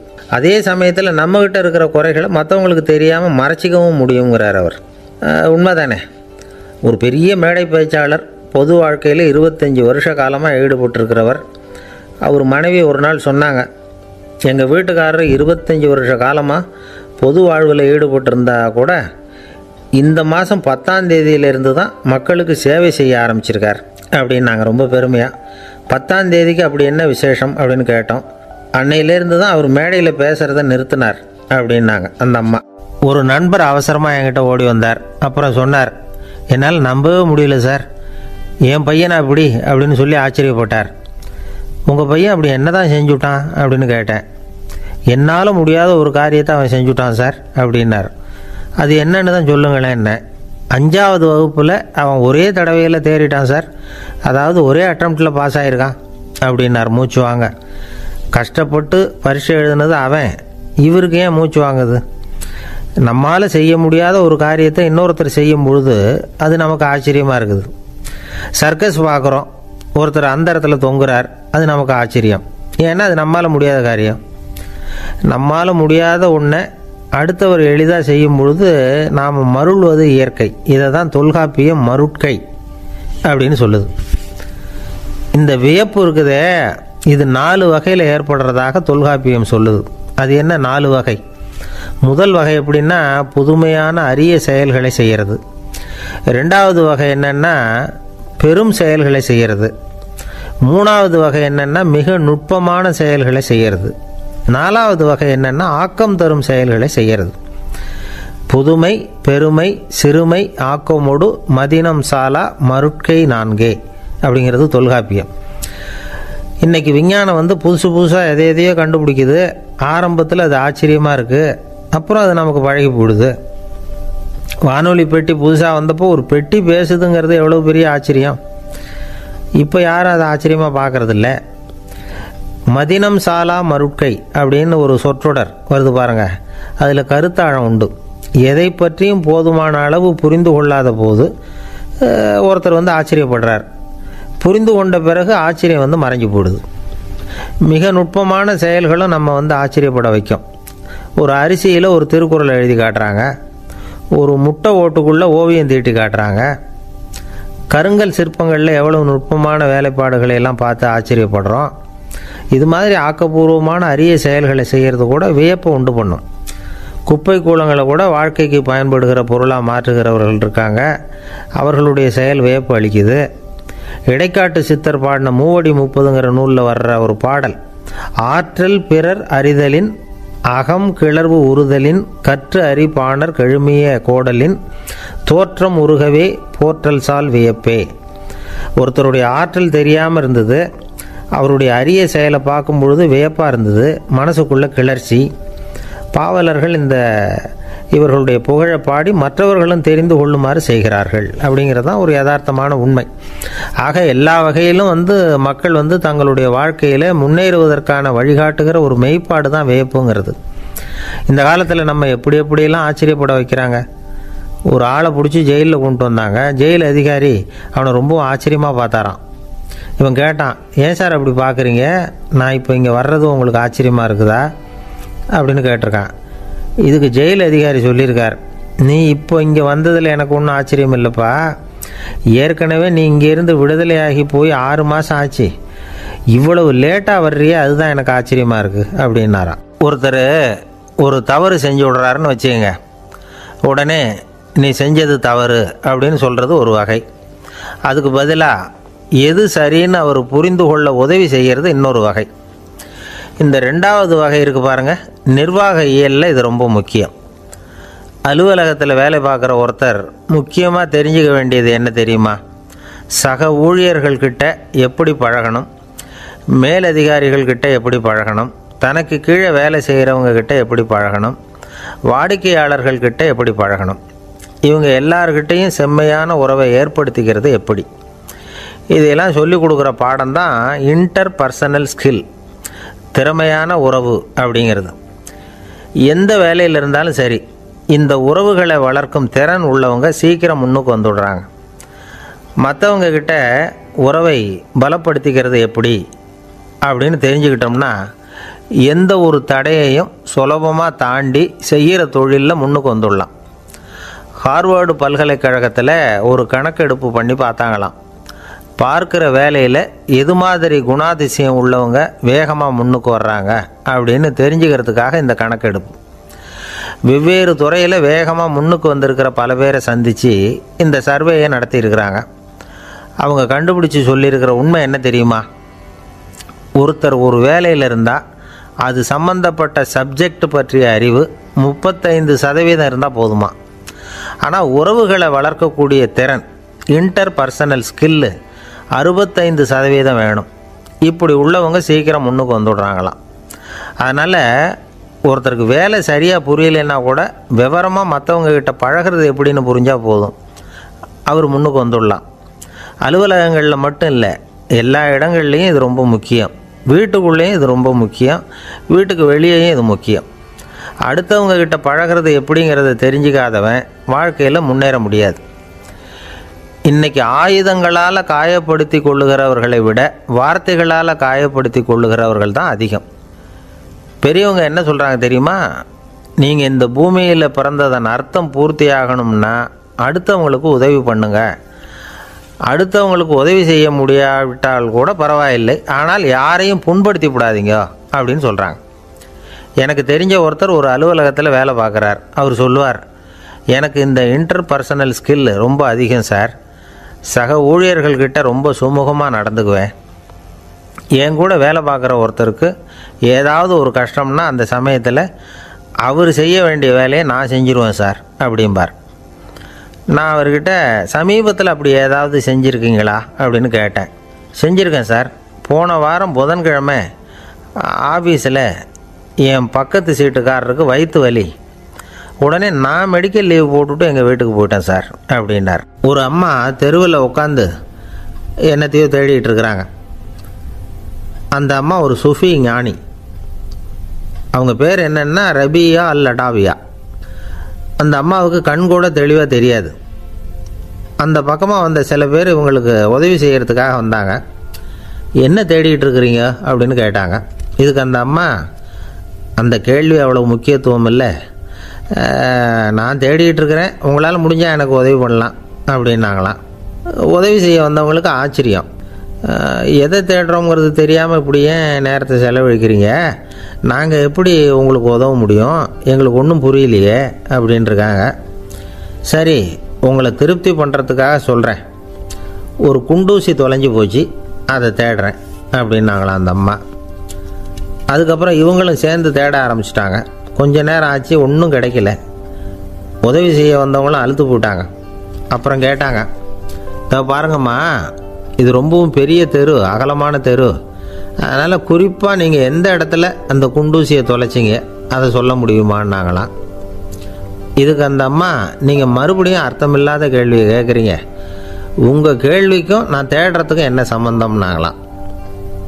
இதை கேட்டதும் அவங்க ஒரு மாதிரி ஆகிட்டாங்க. என்னம்மா நீங்கள் பைத்தியம் மாதிரி பேசுகிறீங்க அப்படின்னாங்களாம். சரி, உங்களை மறுபடியும் திருப்திப்படுத்துறதுக்காக சொல்கிறேன், அதை நான் எங்கள் வீட்டில் தொலைச்சுட்டேன் அப்படின்னாங்களாம். அப்புறம் எதுக்காக இங்கே வந்து தேடிட்டு இருக்கிறீங்க அப்படின்னு கேட்டிருக்காங்க.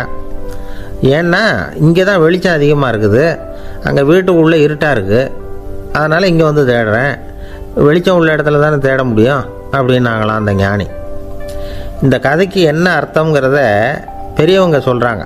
அதாவது இந்த தேடுதல்ங்கிறது ஒரு வியாதி. அது நம்ம சதா அலைய வைக்கும், பைத்தியமாக மாற்றுறதுக்கு முயற்சி பண்ணோம். ஒரு காலம் அது நிறைவு அடையவே அடையாது. வாழ்வுங்கிறது ஒரு புரிந்து கொள்ள முடியாத சதா இயங்கி கொண்டிருக்கிற ஒரு செயல். அதுக்கு ஆரம்பமும் இல்லை, முடிவும் கிடையாது. எதையோ தேடணும் அப்படிங்கிற உந்துதல் நமக்குள்ளே இருக்கும், ஆனால் குறிப்பாக எதை தேடிட்டு இருக்கிறோம் அப்படிங்கிறது புரியாது. அப்படி ஏதாவது ஒன்றை தேடி அடைஞ்சிடுறோம்னு வச்சுக்கோங்க, உடனே ஒரு அதிருப்தி வந்துடும். அதனால் வாழ்க்கைங்கிறது சலிப்பு நிறைந்தது அப்படிங்கிற எண்ணத்தை உண்டாக்கிக்கிறோம். ஒன்று அடைஞ்சதுக்கு அப்புறம் இன்னொன்று தேட ஆரம்பிச்சிருவோம். ஆக இந்த தேடல்ங்கிறது நாம் ஒன்று அடைஞ்சாலும் அடையாவிட்டாலும் தொடர்ந்து நடந்துக்கிட்டு தான் இருக்கும். இதுக்கு முடிவே கிடையாது. இந்த உண்மையை நாம் நல்லா புரிஞ்சுக்கணும் அப்படிங்கிறது பெரியவங்களுடைய கருத்து. ஏழையும் தேடுறான், பணக்காரனும் தேடுறான், நோயாளியும் தேடுறான், நோய் இல்லாதவனும் தேடுறான், அதிகாரம் உள்ளவனும் தேடுறான், அதிகாரம் இல்லாதவனும் தேடுறான், முட்டாளும் தேடுறான், அறிவாளியும் தேடுறான். ஆனால் யாரும் இதை தான் தேடி சாதிக்க போகிறோம், இதுதான் முடிவு அப்படின்னு திட்டவட்டமாக சொன்னதில்லை. ஒன்று அடைஞ்சதும் இன்னொன்று தேட ஆரம்பிச்சிடுறாங்க, அவ்வளோதான். அதாவது உங்களின் தேடுபவர் உங்கள் உள்ளே தான் இருக்கிறார், அவரை தேடி கண்டுபிடியுங்கள். இதுதான் ஞானிகள் நமக்கு சொல்லுகிற ஒரு ஆலோசனை. நம்மால் ஒருத்தன் ஜெயிலில் இருந்தான். இன்னொரு கைதி அவனை பார்த்து கேட்டான், ஏன்பா உன்னை பார்க்குறதுக்கு வெளியிலேருந்து யாருமே இங்கே வர்றது இல்லையே, உனக்கு சொந்தக்காரங்களே கிடையாதா அப்படின்னு கேட்டானா. ஏன் இல்லை, எனக்கு சொந்தக்காரங்க நிறைய பேர் உண்டு, அவங்க என்னை பார்க்க வராததுக்கு காரணம் வேற அப்படின்ட்டுருக்கான் இவன். என்ன காரணம்னு கேட்டான் அவன். அதுக்கு இவன் சொன்னானா, அதுக்கு என்ன காரணம்னா அவங்க எல்லாரும் இங்கே உள்ளேயே இருக்கிறாங்க அப்படின்னானா. ஒரு சீன தேசத்து அரசர் இருந்தார். அவருக்கு வயசாயிட்டுது. அவருக்கு அடுத்தபடியாக அவருடைய புள்ள பட்டத்துக்கு வரணும், ஆட்சி பொறுப்பை ஏற்றுக்கணும். ஒரு நல்ல தலைவனுக்கு இருக்க வேண்டிய பண்புகள்லாம் தன்னுடைய மகனுக்கு இருக்கணும்னு விரும்பினார் அந்த அரசர். அதனால் இளவரசனை பக்கத்தில் இருந்த ஒரு குரு கிட்ட அனுப்புனார். இளவரசன் அவர்கிட்ட போய் சேர்ந்தான். அந்த குரு என்ன பண்ணார் தெரியுமா, இவனை பார்த்து சொன்னார், இதை பாருப்பா, நீ என்ன பண்ணுற, இப்போவே பக்கத்தில் இருக்கிற காட்டுக்கு போ, நடு காட்டில் போய் ஒரு இடத்துல உட்காந்துக்கோ, அங்கே என்னென்ன சத்தம்லாம் உன் காதில் விழுதுன்னு கவனித்து கேளு, உன் காதில் விழுந்த ஓசைகள் என்னென்னங்கிறத என்கிட்ட வந்து சொல்லு, அதுதான் எனக்கு தெரியணும், உனக்கு வேலையும் அதுதான் அப்படின்னு சொல்லி அனுப்பி வச்சுட்டார். இளவரசன் காட்டுக்கு போனான். குரு சொன்னபடியே ஒரு இடத்துல உட்காந்து கவனித்து கேட்டான். அதுக்கப்புறம் குருக்கிட்ட திரும்பி வந்தான். என்னென்ன சத்தம்லாம் கேட்ட அப்படின்னு கேட்டார் குரு. குருவே, காட்டில் நான் பறவைகள் சத்தம்லாம் கேட்டேன், மிருகங்களின் ஓசையையும் கேட்டேன், இதை தவிர இடி மின்னல் மழை இதுகளோட சத்தத்தையும் கேட்டேன் அப்படின்னா. குரு யோசனை பண்ணார், நீ இன்னமும் சரியாக கேட்கல, அதனால் மறுபடியும் காட்டுக்கு போ, கொஞ்ச நாள் தங்கியிருந்து கேட்டுட்டு வா அப்படின்னார். இளவரசனுக்கு ஒன்றும் புரியல. இருந்தாலும் குருவின் கட்டளையாச்சே, மறுக்க முடியுமா? உடனே அவன் மறுபடியும் காட்டுக்கு போனான். ஒரு இடத்துல உட்காந்தான். கொஞ்ச நேரம் உன்னிப்பாக கவனித்து கேட்டான். சில நாள் கழித்து குருக்கிட்ட திரும்பி வந்தான். குருவே, இந்த தடவை சில துல்லியமான சத்தங்களை எல்லாம் கேட்டான். தேனீ பறக்கிற சத்தம், நீரோடையின் மெல்லிய ஓசை, இதெல்லாம் கேட்டேன்னா. குரு சிரித்தார். நீ மறுபடியும் காட்டுக்கு போ, இன்னும் சில நாள் அங்கே இரு, முழுமையாக கவனமாக கேட்டுக்கிட்டு வா அப்படின்னு சொல்லி அனுப்பி வச்சுட்டார். இளவரசனுக்கு குழப்பம் அதிகமாயிட்டுது. ஒன்றுமே புரியல. மறுபடியும் காட்டுக்கு போனான். மௌனமாக ஒரு இடத்துல உட்காந்துட்டான். அப்படியே தியானத்தில் ஆழ்ந்துட்டான். சில நாளில் அவனுக்கு இதுவரை கேட்காத ஓசைகள்லாம் கேட்க ஆரம்பிச்சிட்டுது. இதைத்தான் நான் கேட்கணும்னு என்னுடைய குரு எதிர்பார்த்துருக்கிறாருங்கிறத புரிஞ்சுக்கிட்டான். உடனே குருக்கிட்ட ஓடனான். குருவே, இந்த தடவை காதுகளுக்கு கேட்க முடியாத சில ஓசைகளை கூட என்னால் உணர முடிஞ்சுது. பூ மலருகிற ஓசை, சூரியனால் பூமி சூடாகிறப்போ எழுகிற ஓசை, காலை பனித்துளி இந்த புல்லுலாம் குடிக்கிற ஓசை, இது எல்லாம் என்னால் நல்லா கேட்க முடிஞ்சுது அப்படின்னா. குருவுக்கு இப்போ தான் திருப்தி ஏற்பட்டு தான். இளவரசனை பார்த்து சொன்னார், இதை பாருப்பா, இப்போ தான் நாட்டை ஆளுகிற தகுதி உனக்கு வந்திருக்குது அப்படின்னு சொல்லி அதுக்கு விளக்கமும் கொடுத்தாராம். எந்த அரசன் தன்னுடைய மக்களின் இதயம் பேசுகிற மௌன மொழியை, மௌன வார்த்தைகளை கேட்குறானோ அவன்தான் ஆள தகுதி உள்ளவன். எந்த அரசன் தன்னுடைய மக்களின் உணர்ச்சிகளை உண்மையாக உணர்றானோ அவன்தான் முதன்மையான அரசன். போலி வார்த்தைகளை மட்டும் கேட்டுட்டு பல மௌன ராகங்களை காதில் வாங்கிக்காதவன் அரசனே இல்லை. எந்த நாட்டில் எப்போ ஒரு அரசன் தன்னுடைய மக்களின் உணர்ச்சிகளை கேட்க மறுக்கிறானோ அன்னையிலேருந்தே அந்த நாடு அழிய தொடங்குது அப்படின்னு அர்த்தம். இதுதான் அந்த குரு இளவரசனுக்கு போதிச்சது. வாயால் பேசுகிறத மட்டும் கேட்டு ஏமாறக்கூடாது, உணர்ச்சிகளையும் கேட்குறதுல தான் மனப்பக்குவம் உண்டாகும். மக்கள் உணர்ச்சிகளை புரிந்து கொள்ளாத அரசர்கள் நீடிச்சிருக்க முடியாது. அது மாதிரி நாடுகளில் அடிக்கடி குழப்பம் தான் உண்டாகும். அப்படி இருந்தால் அடிக்கடி ஆட்சி மாறிக்கிட்டு இருக்கும். அப்படிப்பட்ட ஒரு தேசம், அங்கே ஒரு சிறைச்சாலையில் 3 கைதிகள் பேசிக்கிட்டு இருந்தாங்க. ஒருத்தன் சொன்னான், நான் இந்த நாட்டு ராஜாவை எதிர்த்து பேசிக்கிட்டு இருந்தேன், அதனால் என்னை பிடிச்சி கொண்டாந்து இங்கே போட்டுவிட்டாங்க அப்படின்னா ஒருத்தன். இன்னொருத்தன் சொன்னான், நான் இந்த நாட்டு ராஜாவை ஆதரித்து பேசிக்கிட்டு இருந்தேன், அதனால் என்னை பிடிச்சி கொண்டாந்து இங்கே தள்ளிவிட்டாங்க அப்படின்னா. அது சரி, நீ என்ன தப்பு பண்ண அப்படின்னு சொல்லி 3வது ஆளை பார்த்து இவங்க கேட்டாங்க. அதுக்கு அந்த ஆள் சொல்கிறான், நான் தான் இந்த நாட்டு ராஜா அப்படின்னானா.